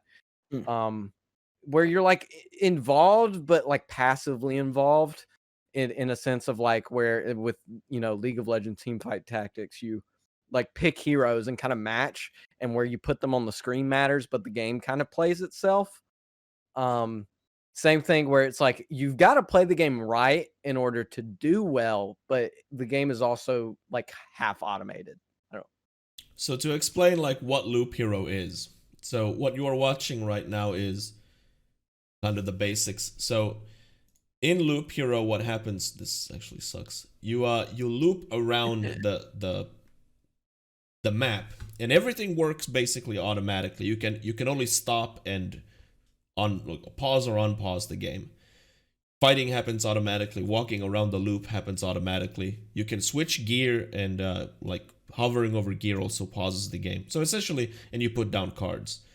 So this is kind of like a deck builder, but I use that word kind of, I guess, I wouldn't call it a deck builder because the deck building aspect is so minimal in this. But you put down that you get cards, and the cards do different things. So you put them either on the loop itself or around the loop, and they have different benefits and disadvantages based on certain aspects. And that's it. Once you put down enough cards, a boss spawns, and then you either win or lose against the boss, and then you retry. It has a wild mix of like roguelike RPG deck building, and like even like a little bit of like board game almost type stuff, because you are building the board as you go. You're building the game. Yes. You decide, I mean, essentially you decide what monsters spawn, you decide where they spawn. It's just wild, and the story right now has me pretty intrigued with how it is right now. It's just like him remembering certain things, and that brings them back into existence, and he remembers some stuff, and it's like as soon as he does, other people start remembering it, and some stuff just remembers itself, and it's pretty interesting. I'm really into it. Yeah, the basic premise of the story is that the world is gone, and but some fragments of the world still remain, and enough fragments remain that there is this loop that you can walk around. Like it literally, like in the tutorial, the character actually notes that the character has gone one loop, and it's like it is essentially like a circle. But yeah, in between, like this is the kind of the main part of the game. In between, we have let's see if I actually do something here. Yeah, a city builder. Let's just throw that in there too. Yeah, we have like a city builder, and this is just the deck stuff here. A little bit backwards. I don't spend a whole lot of time in between the meat. So this is kind of the city builder aspect. So you build your base, and it has different things. It unlocks new characters, it unlocks new cards, it unlocks new other like benefits for you and for the base. It unlocks, you got farms, watchtowers, what's and stuff. This game has a lot, and at the same time it's super simple. I don't know if I can actually like explain in words how simple this is. I play it with one hand, literally, just with the mouse. I unpause and pause the game. That's it. That's what I do. And I call this on my own stream a very chill game, because you are involved, but not like constantly involved. And you can pause the game at any time. And I fucking love playing this when I'm working, because I can do a little worky work and like pause the game, and then when I'm done with the worky work, I'm like unpause and then play a little bit, like do a couple fights, and then pause again and do a little worky work. It's like fucking crack. I love this game. I boot it up, I play like one life and shut it down. These types of games I fucking love. Isaac is the same way, Dead Cells is the same way, and both of those games I have over 1,000 hours in. And I feel like this is, if there's enough like stuff in this game has the potential to reach those same heights for me, because of how it works. So when you die, does it start over, or do you keep some upgrades, or how does that? All the upgrades I never actually saw when I was watching. All the upgrades to the base you keep. The loop gets like renewed, but you like everything you've unlocked like outside of the loop like holds. But the character starts from like zero, kind of like in Isaac or Dead Cells. Mm-hmm. Yeah, and like the guy, like as soon as it's really interesting, because like the whole world is basically does revolve around the main character. And yeah, like Tom said, basically everything outside of the loop is always the same, but every time you go back, it's slightly oriented differently. So some cards are going to be more useful on some boards than others. just because that the track is always like randomly generated. Yeah, the loop is always a little bit random. But like the loot that you get that's on the right side of the screen, like you get a lot of loot in this game. And it doesn't like kind of it matters, but the loot is not personal in any way. You shift through loot like incredibly fast, and you discard loot more than you use. And even if you have a sword on your hand and you switch that sword for another sword, that previous sword just gets deleted immediately. So you go through loot incredibly fast in this game. Always searching for that next upgrade for whatever you're using. But the one aspect of this game, I'm not gonna put it on here just because it'll just be obnoxious, but anyone can like check this out. The soundtrack for this game, I'm calling it OST of the year. It's good. Half of like I don't know if you're like game awarding it, but half of that is always like political. Like, is the game big enough? Is it like environmental aspects outside of the game itself? Okay, Tom's OST of the year. There you go. Yeah. Definitely. Like, that's what I mean. It's gonna be my OST. Oh yeah. There you go. The Game Awards can do whatever the fuck they want. They'll probably pick some AAA garbage game that comes out in December and be like, oh, this is the greatest thing ever. No, it's not. This is it. It'll be Last of Us 2. OST of the year this year will be Last of Us 2. I'm gonna call that. That's right. It came out too late. Yeah. Oh no, shit! No, it won a ton of awards. I think didn't it? Didn't it sweep? Wait. What game? Yeah, what game came out too late for? What game was too late for Game Awards? It came out like Cyberpunk. Sorry, yeah, Cyberpunk. Yeah. Yeah. That came out like the day of. Yeah, the day after. That unfortunately won't win anything. No, God, Cyberpunk did not win a single award. They did rack a lot of awards before though it came out, so yeah, I guess that's a win. That's how you know those are just made up bullshit. Mm-hmm. Yeah, but yeah, Loop Hero is genuinely a very good game.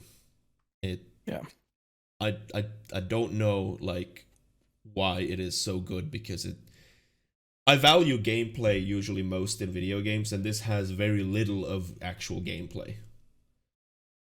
But it is, goddamn, it is addicting and difficult. I like that it kind of works on two loops. There's like full loops, but then a ton of stuff happens by day because you do have like a day cycle. Yeah, so I don't know if you guys can see it on stream, but on the top left corner there's a little image of a sun. And that is a bar that fills as you walk and in battle. Essentially, when the game's unpaused, the bar fills. And when it fills, the day changes. So when the day changes, a number of things happen. You get HP. Cards get activated based on their attributes. So more enemies spawn or other things happen. And there's different like things you can do to either accelerate or decelerate the time of day, and it works to your benefit too. I'm glad you're showing this footage rather than the footage of right after you beat the boss, because I remember I was working at the time and you were like, yes, we beat the boss, and I looked up and there's about 20 million things on screen. Like, I could not fathom what was happening.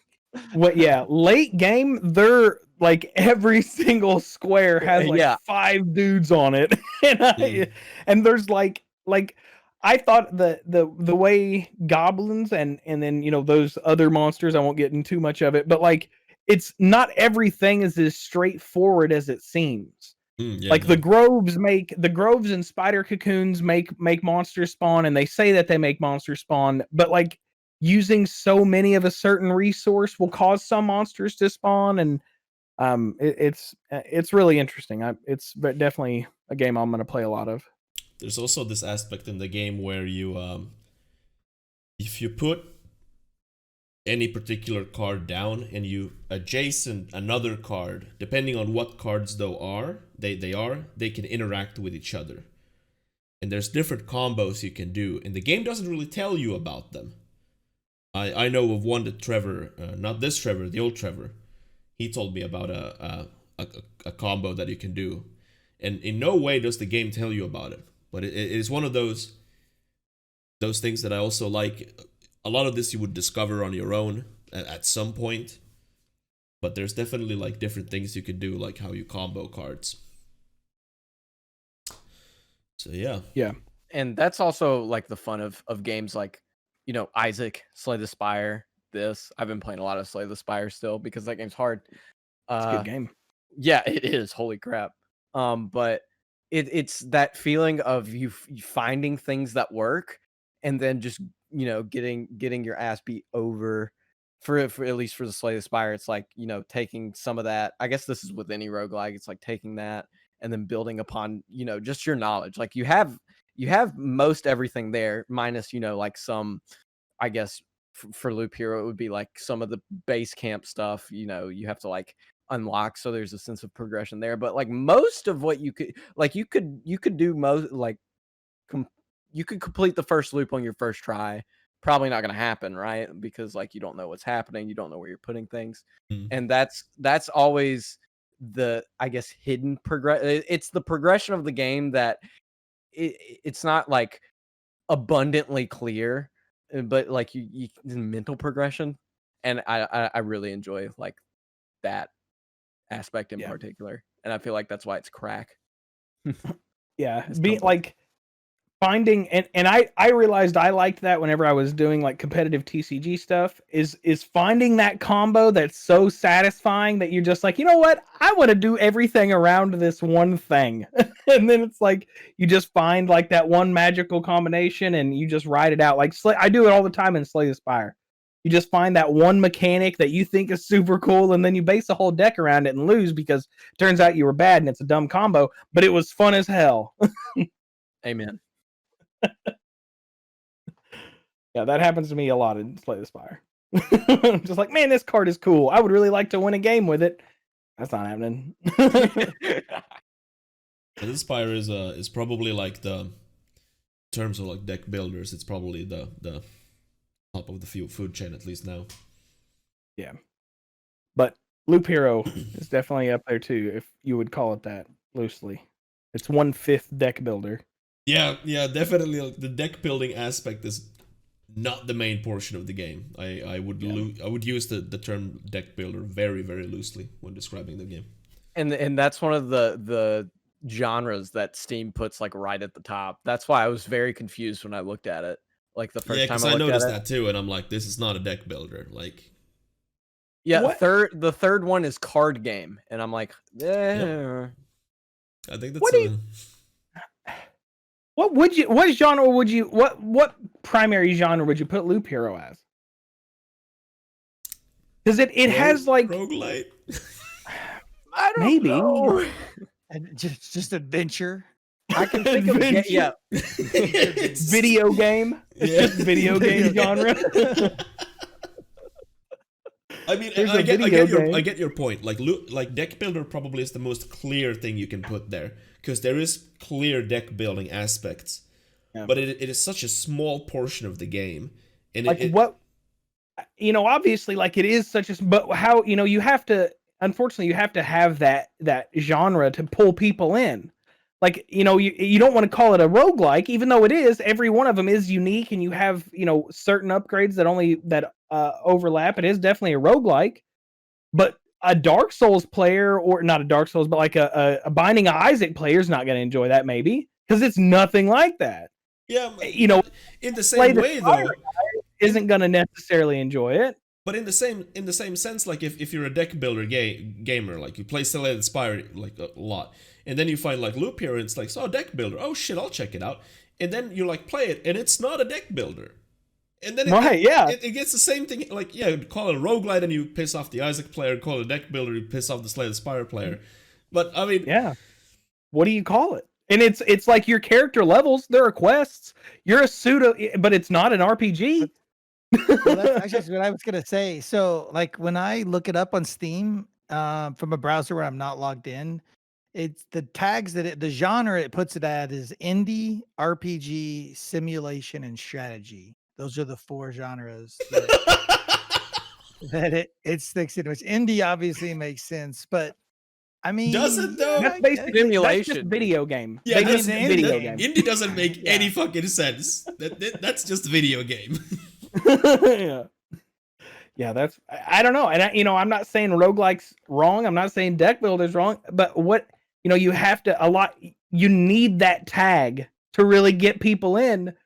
What are you going to advertise that as? Because looking at it, it doesn't look like any of those things. No. It doesn't look like anything, but it is somehow all those things. Because I think a lot of the strength that Loop Hero has is that it is very unique, and that's what initially drew me in, because I've never played anything like it, and I can't compare it to like anything because I never played anything like it.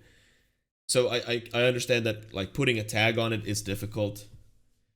And that's why I pulled the footage up immediately, because just explaining it without footage is I don't know where to begin, because it's like, oh, you build a base, and oh, you do a little loop, and then you put some cards down, and you fight some monsters, and it happens all automatically. And you just unpause the game and pause the game. Yeah. You get some loot, and then you put them on, and then it just destroys itself, and you get resources, and Yeah.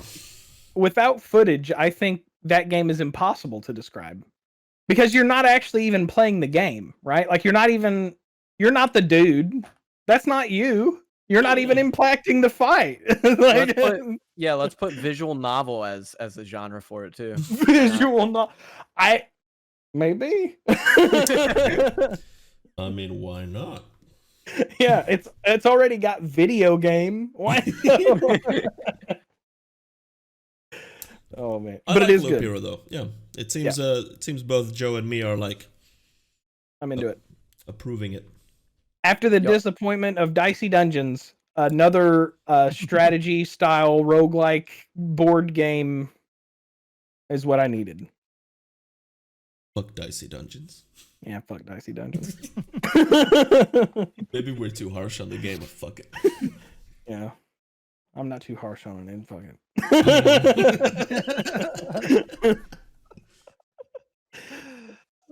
So Loop Hero's good though. Loop Hero is good. So I guess to keep it positive, Xbox has now officially welcomed Bethesda into their family. Now all the regulatory bodies around the world, I guess, have approved of said purchase. And ZeniMax Media, I think, was the parent company that they bought, is now officially part of Xbox. And Yeah, I think the EU was the last one that had to okay that. Isn't that right? yeah, that's what I think. It's happened. It's donezo. You think that'll improve Bethesda games at all? Nope. I mean, neither. I hope it does. Yeah, what 'cause happened when Microsoft Xbox games got aren't bad? Rare? No. Oh, I'll yeah. tell you. I'll tell you why. I'll tell you why I don't believe it. Let me just. Yeah, I don't. Let me pull don't think so either. the direct quote. I don't see how it could make them any worse, but He just Curious. pulls up a picture of Rare, the logo. That's it. See, this is why I don't believe it. This is why I don't believe it. This is in the official. good This is from Xbox's own site, their official press release. Quote: As we shared previously, it's vitally important that Bethesda continues making games the way it always has. Oh, disgusting. We look forward to empowering Bethesda's creative teams to reach even more players around the world, helping make future Bethesda titles the biggest and most popular games in their history. So, Gross. At least get him a better engine, Microsoft. Give him a better engine. Buy them an engine. saying that and doing that are two very, very, very different mean, things. Like saying we're gonna let them do their own thing and what they've done, and then being like, "Get your fucking shit together," you know, like those are. I mean, Trev brought up a really good point with Rare, but I think Rare and Bethesda are pretty different studios. I think Banjo-Kazooie Nuts and Bolts was like the very first thing they put out after they bought Rare, and that is a dumpster fire on wheels. So I do say though that Bethesda, and now I'm talking just about the Bethesda game studios, they and then Todd Howard in general, they seem to have like a very, very good like history in terms of like the relationship between Microsoft and Bethesda. I think Morrowind was like a launch title for the original Xbox or the 360 or whatever. And it was like a deal made with Bethesda. They were primarily a PC developer before that. And Todd Howard and even Pete Hines, who's the marketing director for Bethesda, they've always spoken highly about Microsoft and Xbox in general, even when they didn't have to do that. So I do believe that they genuinely, on the Bethesda side, they probably really like this deal. I think they genuinely believe that they're going to get more funding for their video games and thus making them bigger and better. And honestly, like, ever since Microsoft started like buying a lot of studios, I have not seen, read, or heard a whole lot of criticism from like development studios when they've been under Microsoft. A lot of them say just it's the contrary, that they practically all of them say that they like the deal. It's brought them funding that they otherwise wouldn't have, and Microsoft and Xbox is very hands off, and they get to make the video games they want to make. And to me, that sounds all fucking good. All the money, and you can do whatever you want. truthfully, I'm kind of curious why they wanted to, and I guess it all comes down to money. I mean, in the end. But Bethesda pretty much still prints money. Even though everybody hates them, they still, like, people still buy Skyrim releases or they wouldn't make them. So were they really hurting for funding, do you think? And I guess, like, the only thing that they had made in recent years was Fallout 76. But I mean, were they actually? And I don't know if they were actually like hurting on money, if stuff had been dropping for them or what. But there's a lot of Bethesda fanboys out there that still buy Skyrim. Yeah, I think it like boils down to why ZeniMax approved the deal. Yeah, that's what I mean. Like, why would ZeniMax want to sell Bethesda? Because they all they had to do was just put out another Skyrim port to the PS5. I mean, realistic. I guarantee they'll do it. They're not doing it right now, but I will put money that you can play Skyrim on the PS5 right now within the year. If you can't right now, you will be able to by December. I think maybe partially it's because of the negative. Like, one, Xbox probably just threw a ridiculous amount of money at it, so like, why not? Two, if it was like a parent company, was it a parent company that like sold Bethesda to Xbox? Yeah, that's what ZeniMax is. Yeah. That maybe also is like, well, Bethesda's getting, a little more pushback nowadays with Fallout 76. Like, people are kind of hating on Bethesda. Like, they get a lot of money, and then Xbox has probably, tens of thousands times more money than ZeniMax. So ZeniMax gets money off of selling Bethesda. Then Xbox just waits out the long haul until, another Skyrim comes out, and then that game prints money, and then, they get money. It's also worth noting here that obviously this is not just Bethesda. With this acquisition, so now officially part of Xbox is Bethesda Game Studios, id Software, ZeniMax Online Studios, Arcane, Machine Games, Tango Gameworks, AlphaDog, and Roundhouse Studios. The two last two of them, I think, makes mobile games. The rest of them make actual games. So was it more like a merger? No, it's No. acquisition. Okay. Microsoft bought ZeniMax Media, right? That was what I was understood. And Bethesda is just part of that. But it wasn't ZeniMax selling Bethesda to Microsoft. This was Microsoft bought ZeniMax Media and all of their studios that went along with it. Yeah, but I think I should have just clarified, but it's still ZeniMax approving the deal. I mean, they approved to be like purchased. But yes, You are right. Right. The acquisition is that they bought ZeniMax Media, which then is all these other companies. But someone in ZeniMax made a shitload of money, probably a couple people. And those are the ones, when I say ZeniMax approved, I should have said that those people in ZeniMax approved of this acquisition. Yeah. Well, then there you go. 100. That's the reason. 3 people made Money. bukus. Yeah, probably more money than they ever would make. Probably. Yeah. And ZeniMax, like, so ZeniMax history is kind of, in my mind, a little interesting considering like who created ZeniMax. It was a venture capitalist, I think, like just a straight business dude, not a video game dude or anything, who worked for Bethesda, and Bethesda became big enough that they decided to create ZeniMax to then be this holding company of all Bethesda titles, and he was then the CEO of that company, but like had pretty much no passion in video games and just saw the money in video games. That explains Bethesda. And, you know, Todd Howard loves making video games. Yeah. You can tell because of all the quality. All the detail. 16 All- times yeah. the detail. All 16 times. A whole new weather system. Hopefully nothing bad happens to id, and hopefully good things happen to Bethesda. That's all I want. As long as they just let id keep the course and get Bethesda some out of id, because I know that they're the one behind all those terrible decisions that happened with Doom Eternal. The friends thing, dude. I'll never get over how hard it is to add a friend in Doom Eternal.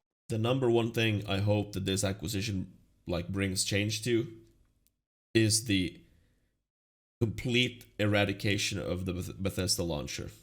Yes, Fuck that needs thing. to happen. Oh, I hope so. Yes, 100%. If that is the only thing that happens, I'll consider it a W. So the guy that founded ZeniMax Media, for starters, was born in 1947. He's old. Give you a little bit of an idea, but he died this year. He died a month ago. Holy cow! He did make the money that though. was- Yeah. So yeah, that was so he made that was before it all started. That dude, he didn't get to enjoy it, but there was a lot of He money. shot a 3-pointer as he's going in the grave right there. pretty much. I mean, Oh my god! and he's not. I mean, 1947. He's not that old, right? Yeah, I don't- well, I can't do With, that math that quick. 80 63, coming up on- 73, 83, 80. Fucking I think it's fucking in the old. 80s. 84. 8? Yeah, I guess 80, 84. Is that it? I took the 4 the wrong direction. If I remember Maybe. correctly, But yeah. he entered the video game industry like very early on, seeing like the potential it has. And then that's when I think he joined Bethesda. When Bethesda was 99. Yeah, he founded it. He founded ZeniMax in 99. because I remember ZeniMax's purpose was to be basically Holy the shit, holding he was- company for Bethesda and all its subsidiaries. And just be Sorry like to get a this little- like venture capitalist. He was married to Linda Carter. I don't know who Not that to is. get too crazy. Hmm. Wonder Woman. She was the That's television nuts. Wonder Woman. Oh, Yeah. good. Yeah. Good for him. Yeah. Linda Thanks, Carter is still a babe. Good for him. And she apparently did voices in Elder Scrolls. Imagine that, I wonder why. right? It's But, that nepotism. Huh? Right? Huh? Well, What do you know? hopefully, well, I don't even know why I'm saying hopefully. I don't care about the Elder Scrolls games somehow. But maybe this one will actually come out on course and not like 8 years down the road. And on a new engine, please. No, Please. gosh, shut up. I Trevor. want it. No, Please. Can we end the podcast? This is ridiculous. do you guys know who Shirley Curry is? Oh yeah, she's gonna be put in Elder Scrolls 6, right? Yeah, so Oh, for those who don't know, yeah, she's this grandma who plays Skyrim on YouTube.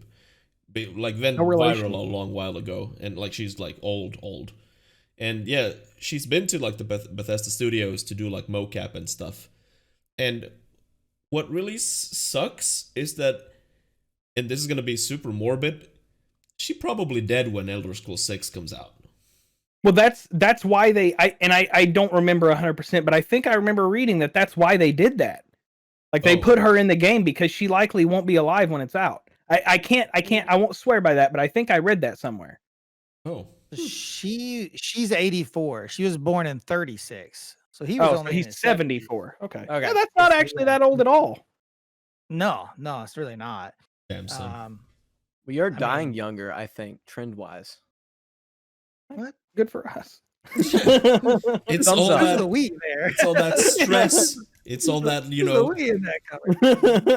the crushing, you know, depression of reality, you know.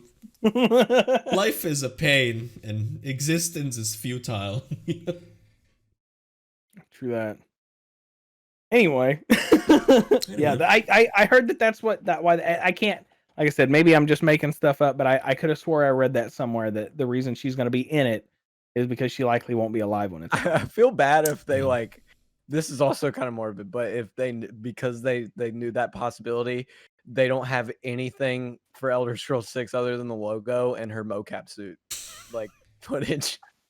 I mean, there's no way they would actually say that though, right? They wouldn't. No, be like, they wouldn't. We're But her in it. she's gonna be I'm dead. Yeah, Like maybe that's people speculating, but I mean, I guess even then, I mean, I think like anybody reasonable would just understand the possibility because I mean, she is old. I mean, the videos I've seen of her, she seems like she's in good spirits and everything, and like in good health or whatever. And again, I'm not. This is morbid, but even like a lot of people when they die of old age, it goes quickly. Like you can be, that is true. Like you can be like super healthy in January, and by March you drop dead instantly, and no one really knows like why. So, and like honestly, Elder Scrolls 6 is maybe coming out in a decade. Who knows? Who knows? It'll come out right after the second part of Final Fantasy VII. Yeah, because like honestly, like Yeah. And this is why I kind of simultaneously hate and love Reddit, especially the gaming subreddits. Anytime Bethesda is mentioned, it comes as news to someone that Starfield is their next game and not Elder Scrolls 6. And like their bubble gets burst and they're like, oh shit. So it's like years before the ES6 comes out. Yes. Many years. Like yeah. Not joking. Right now we've seen the title and then a castle in the distance, I think, is like the scope of what we've seen for Elder Scrolls 6. And practically the same thing for Starfield, like moving back from a planet and then there's a star base and Starfield. Yeah. Okay, thanks, guys. Like, cool. Probably we should do all they it. actually have done. We should do a tier list with all the hypothetical games that will come out one day, and rank them in order of what we think year they'll come out. Like GTA 6. Yeah. I got 2030. All right. Maybe not even a year. Just like try to put them in order of like the actual release. So like forget about when the release, just the release order. Like which game will come out and before which other game. And which hell is going to freeze over first? Yeah. When we get one right, then we can act like we're leakers on websites because that's what they all do. Yes. You predict everything, and then one of them happens. You're like, all right, I have every single bit of inside information. Yeah. All that has to happen is the first one on your list has to eventually come out. It doesn't even need to be the first one out. You can be like, see, look, I called it. I was off on my order, but now it's out. I said GTA 6 was coming out, and it came out, guys. You'd be perfect. As games come out, you just remove them from the list. So eventually, the next game to come out will be the game that you said will be the next game. Like, can't get them all wrong. With Bethesda and Starfield, the prevailing kind of thought is that the reason we have not seen anything about Starfield is because they've been like overhauling their engine a lot based on the criticisms that people had on not only Fallout 76 but also Fallout 4. And they've had like a lot of job listings specifically for like the game engine overhauling over the years. I hope so. Yeah, I don't know. I'll believe that when I see it because Same. it may not have been to Bethesda, but wasn't there another game company fairly recently that was like, yeah, we had to start over because we put it on all new engine, and then it came out and it wasn't, like, it was still on an old engine? Or am I thinking of something else? Maybe not. I don't know. I know there was. I know Hyper Light Drifter came out and it was locked at 30 frames per second, and people were super mad about it. So the developer redid the game because he had to redo the game essentially so it runs at 60 frames. And I remember there was an interview with Todd Howard. This was probably like half a year ago, where he was talking about Starfield and like the engine for it, and I think the word he used was overhaul, which, you know, if you look up the definition of overhaul, it's not really making a new engine. It would what it sounded like the wording was it's more fixing a bunch of things, which would suck because then that just means they're using the base framework and then adding 2 things and then being like, oh, we overhauled it. Well, It's a remastered engine. Talking about game engines in general, a lot of companies don't do game engines, new game engines. They upgrade the game engine that they have. Basically, everyone does this. Unreal Engine is decades old, still the same one. It's just upgraded version. The Crytek engine is very old, so still the same thing. The id engine is old, still used the same. Even Unity has gone through overhauls and still the same engine, just the upgraded one. And the same holds true for the Bethesda. What did I use? Whatever the fucking name is. It's the same thing. It was the game Brio and then it became something else. The Creation Engine. I'm just scared that since they're not advertising it as new, that they're not going to change it as much. Like, I'm fine. Like, if the formula works, I'm fine with mixing and matching to make it like good. But if you're gonna, this is all speculation. But if you're gonna go out of your way to not be like new engine because this is, because you can say new and then just like how the NBA games are new every year in FIFA, like, so yeah. The big fault that Bethesda does is they don't number their engine versions. Because when Unreal comes out with a new engine, it's not a new engine. It's the same engine that they upgraded. But they calling it Unreal 5 and said, this is the new version of the Unreal Engine. This is the new engine of the Unreal. Blah, blah, blah. It's not. It's the same Unreal Engine that we've been seeing for decades. It's just the upgraded version of it. Like Bethesda would service them so much better if they would say, this is the Creation Engine 6. And then just leave it at that. And then like people are, well, 6 is a bigger number than 1, so this must be like the super new one. Yeah, exactly. Super new one. Super new. I mean, the problem with that though is that it's still bad. Yeah, I mean, and that is the core. That's literally the core issue. That's a very good point. That is the literal core issue about the Creation Engine. It's just a shit engine. Yeah. It's super versatile and super easy to use according to like anyone who's done modding, but it lacks a lot of features that a lot of other engines have in the fidelity part of the thing. And even if it is easy to use, it's not easy to use right.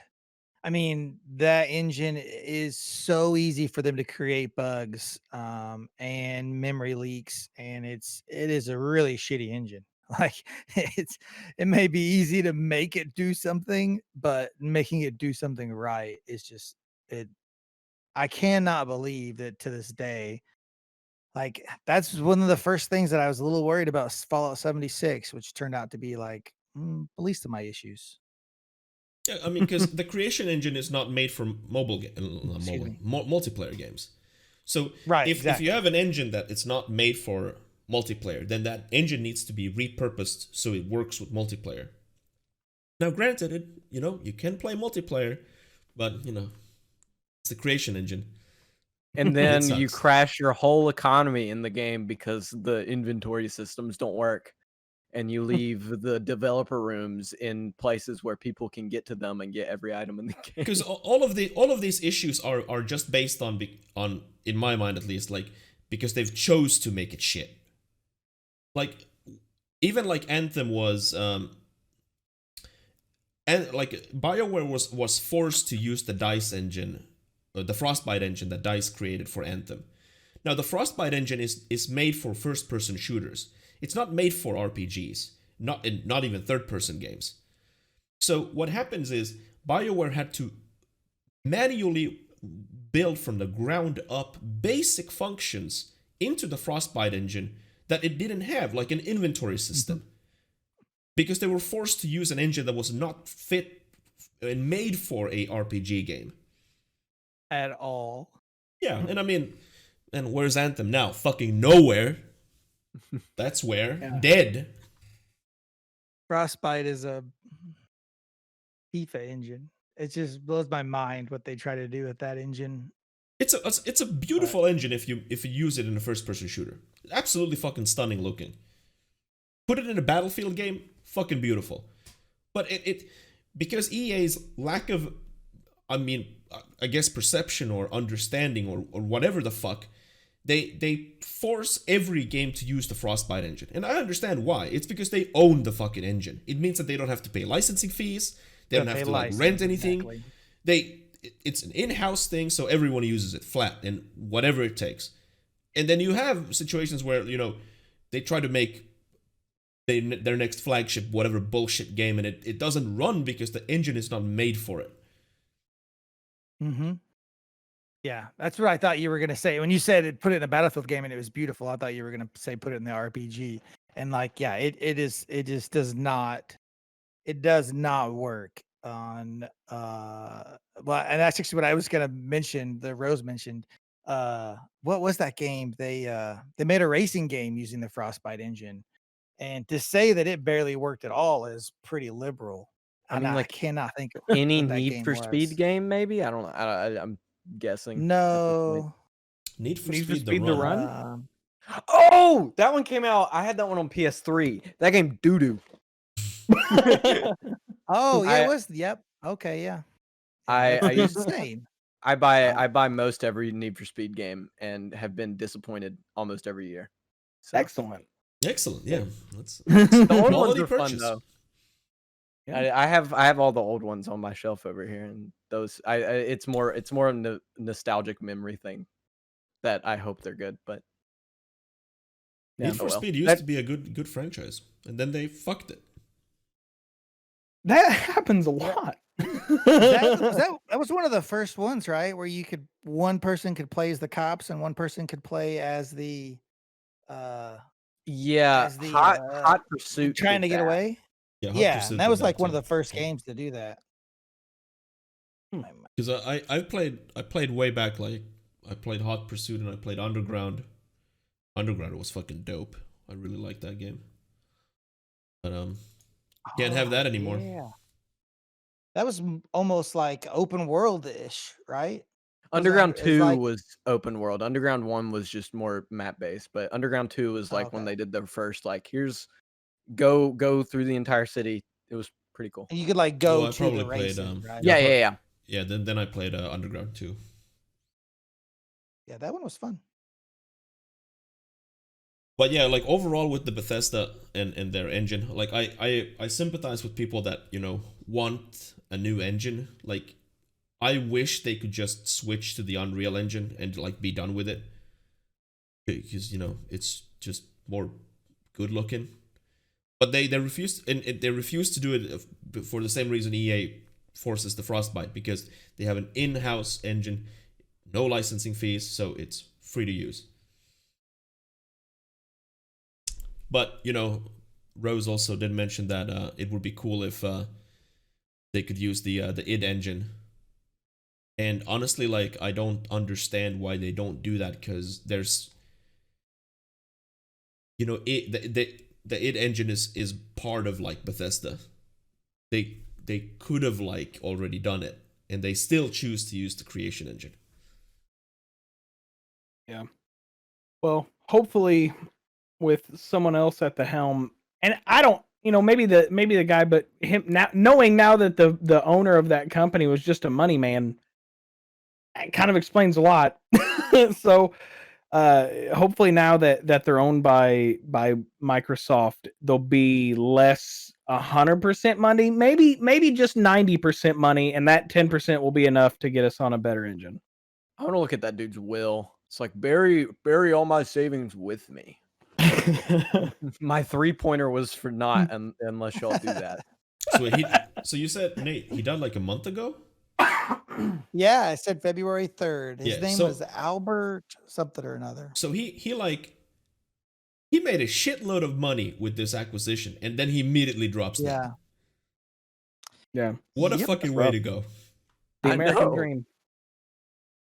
And You I say know. this like I don't know anything about his life, like health issues or whatever. Maybe like who say like maybe he knew that he was gonna die. Maybe he had cancer or whatever. Like, but Maybe he just got shot. Maybe we're all assuming he died of like old person reasons, but he was just mugged and shot. Yeah. That would be tragic. fuck. This is a I mean, he super did morbid just make a episode. bunch of money. Yeah, It makes exactly. Oh my god. Yeah, he's Now I 74. gotta look up. what You're is 74. freaking You causing just death. assume it's natural causes. It's like, Yeah. oh no, he was like murdered. Oh, he got hit by a semi. It was on the news. You. In super Oh weird my circumstances too. It was super odd. Yeah. He was like skydiving, and right before he hit the ground, a semi truck just boom. It's not that exciting. I don't know if I want to say now. I feel like I All ruined right, just say it was some old normal reason. leukemia. Okay. Oh gosh. Okay. Well, Yeah, so I'm assuming. now I'm the asshole. Yeah, I'm assuming he knew then at that point. Yeah. I mean, I guess leukemia can like sneak up on you and like drop you dead, but most people probably know it beforehand. I'm gonna guess he probably. If you got that much money, you generally things don't sneak up on you. We were actually talking about this today. Just think about how long Michael J. Fox has had Parkinson's. Like anybody else in the history of humanity would not have survived as long as he had with Parkinson's without having money and connections and things like that. Now, nothing against Michael J. Fox. More power to him. He earned his money and he can't blame somebody for wanting to live as long as they can. Mhm. But He also does a lot of charities for that too, which is cool. yeah, absolutely, and my point to that was just the fact that Rich. Typically, people got that kind of Skrilla. They ain't getting surprised by that kind of stuff. They can go for a checkup every other month and it not matter. Yeah, and a lot of them do. Yeah, probably. I kind of like A lot of them my head companies canon make is, them. my headcanon wants to say that he knew that he's probably out the door and that he purposefully like sold the company so that he can like secure the financial future of his family. Very well could be. I mean, probably, but it's not as fun to talk about as the 3-pointer. Yeah. We want to Yeah, talk for about fun death. I want to talk about the 3-pointer right after he got mugged. Yeah. And he was protecting his family. It was a very heroic. Mm, It was very heroic. Yeah. There's a statue for him in the park. It's very yeah, nice. Yes. All the muggers died of All like, the- I mean, he was already married to Wonder Woman. yeah. That's true. What more can a man ask for? They make statues of everything, don't they? Sorry, I was just thinking about this. Because I live in Alabama, we have a statue of every single head football coach of Alabama's history. Roll Tide, bud. Roll Tide. Hey, we won the championship last year. That's That's how we do it. fucked You up. just gotta put statues. Oh. That's so funny. I need to become a head coach for Alabama. That's That's how that's you. the only way I can That get is how you statue. get There's immortalized. probably- Mm. There's got to be easier ways to get a statue, I think. How much is it Easier, to buy but like a cheaper. statue? Well, I mean, they get paid a ridiculous amount of money to be head coach. It's like the highest paid. It's probably the highest paid position at the whole school. I bet he makes more than the president does. Oh, Oh yeah, 100%. definitely. Yeah. I mean, I the, mean- the college football coaches, I think some of them make more money than like NFL team coaches even. Yeah, our head Yeah, coach some. Nick Saban did coach in the NFL for like 1 or 2 years, and then came back to I think he coached somewhere else, went to NFL, and then came back to college football because we pay him the big bucks. Yeah, he needed And that money. arguably, statistically, he is the best college football coach ever now. So take that. I mean, I Hey. guess warranted. Impressive. $9.3 million a year is his salary. I could Have live with mercy. that. I could live with that. That's more than Okay. most NFL players. Yeah, and Yeah, that's let not alone even coaches that. and- Is that calculating like because there's so many ads of I just- him and all that? Ugh. Oh yeah, no, that's just his salary. That's his Yeah, salary yeah. from the university. 9.3 not million. including That's bonuses. insane. Yeah, go ahead and mark that up 10 times, and then you're. You got And then they're out there and just like, deals and and then they just wear like slacks and a windbreaker everywhere. They have they're worth $50 million, and he dresses like every other coach at a high school. It's Yeah, just slacks and a breaks windbreaker. a bunch of headsets. Yeah. You go out there, break his what is it? His cost is a lot, and maybe one headset's not bad if you're winning a Yeah. national championship. $9.3 million a year, you can replace a headset. anywho, thanks for watching, everyone. Yeah, there you go. That 2 hour went fast for me, at least. Oh yeah. It always does. Yeah. Maybe we should Stay tuned. Thanks for having me on again, guys. I appreciate it. we should totally revamp the podcast and have 6 hour episodes twice every other week. Every other day. There we go. Yeah. It was good to have you on, Nate, for sure. Definitely. Thanks. Yeah.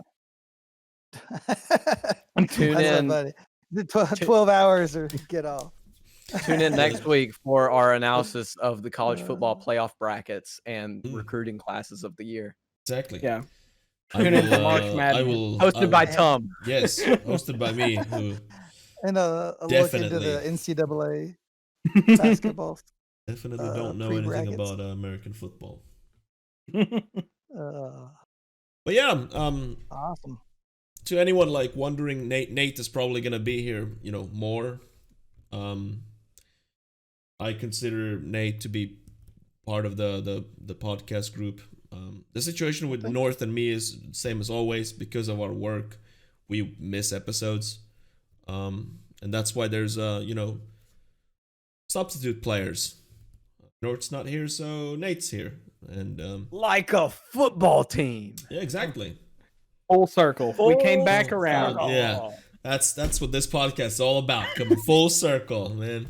Sports puns. Yeah, exactly. Because we love sports. I mean, I do. That's my living. Are we showing animals now? Hey, you guys, there's been a kitty. Yeah, let me go get mine. There's been 2 kitties on She's trying to stream. finish up my dinner. Oh, She's trying to damn. finish up my dinner. Come here. Nancy. Oh. Ah! There's a Oh my God. doggy, little kitty cat. I don't have any animals here though. So. Look, you're famous now. All the people leaving because we started to wind Oh, don't down are really cough, don't missing out cough. on the best part. Yeah, exactly. I know, right? They're totally missing out. I'd love an offshoot podcast where it's all about movies and TV. I would be on that. I would not host that or not produce it. So, real quick, if you don't mind, for those of you that know, I was originally streaming under Night and Hail. Keely Star has been the gamer tag I've used forever and ever. Night and Hail comes from my last name. I will say my name because we're not famous.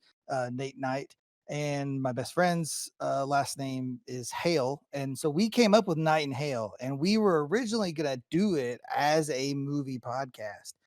And then, life kind of got in the way a little bit. And so we were streaming together, and that's why I changed that. And he's actually in the process of relocating from where, am I pointing wrong way? Where he lives. In Am I Illinois. pointing the right way this Me. time?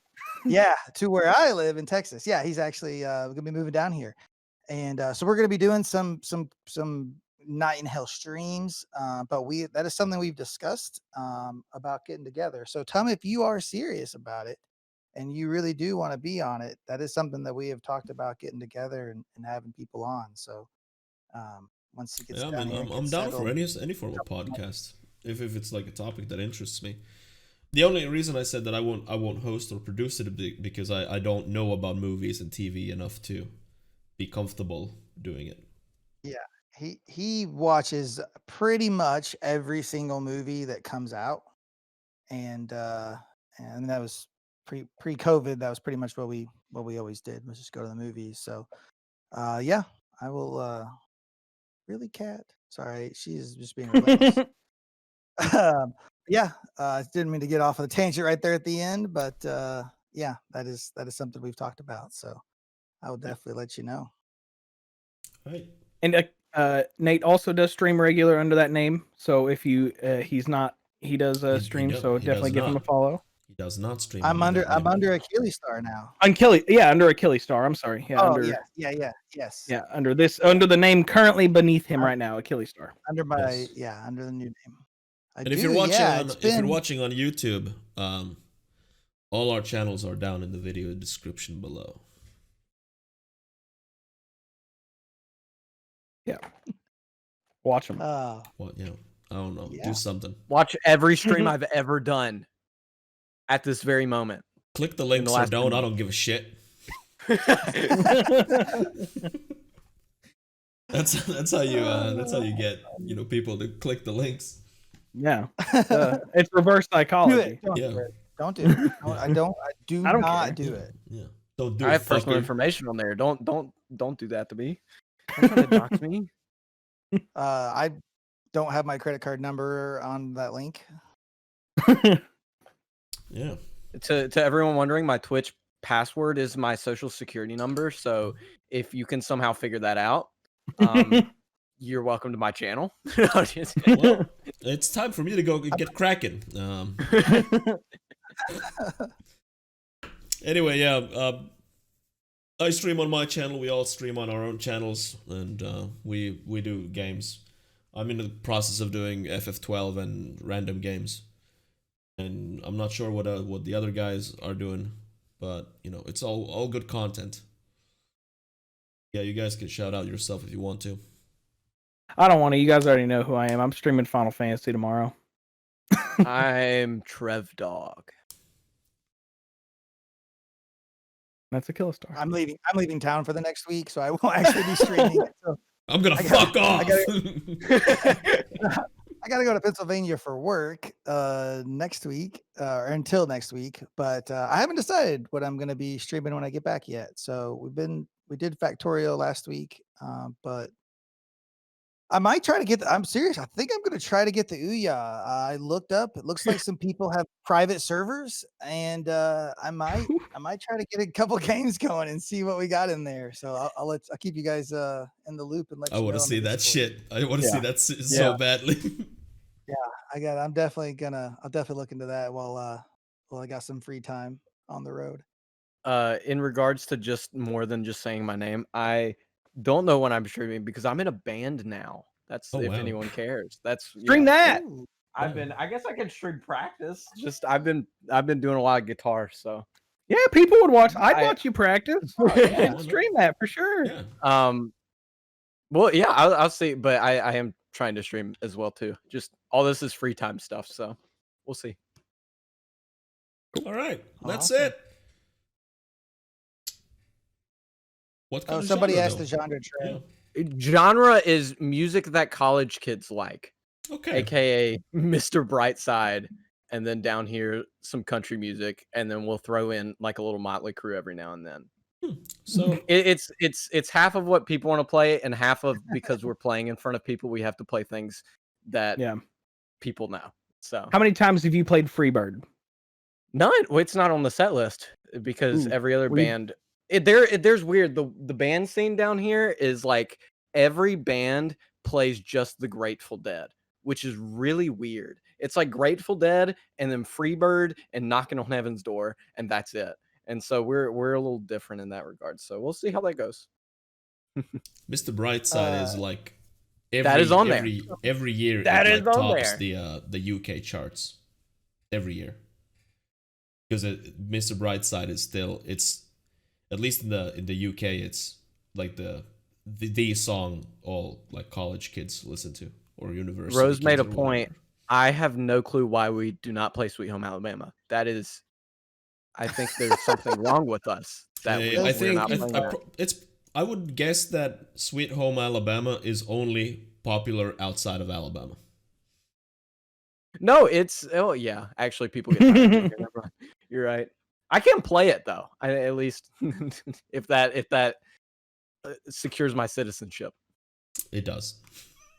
I need to figure out why Mr. Brightside is so popular. I've heard a lot about it lately, and I don't. It's like a 15-year-old song, isn't it? It's a good song. It literally tops the UK charts every year. That's so weird. Why? Because people in school listen to it's a party song. It is the party song for UK students.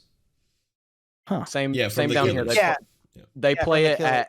they play it at every football game here, and so hence why we're playing it live too. I mean, it makes I can sense. karaoke 2 songs.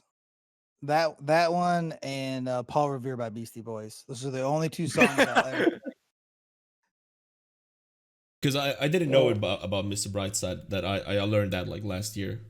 I was never into the Killers when I grew up, and I don't care about it too much. Laughing at Rose. Wow. But all right. 17 years? Let's end this and let's end this stuff. We're Yeah.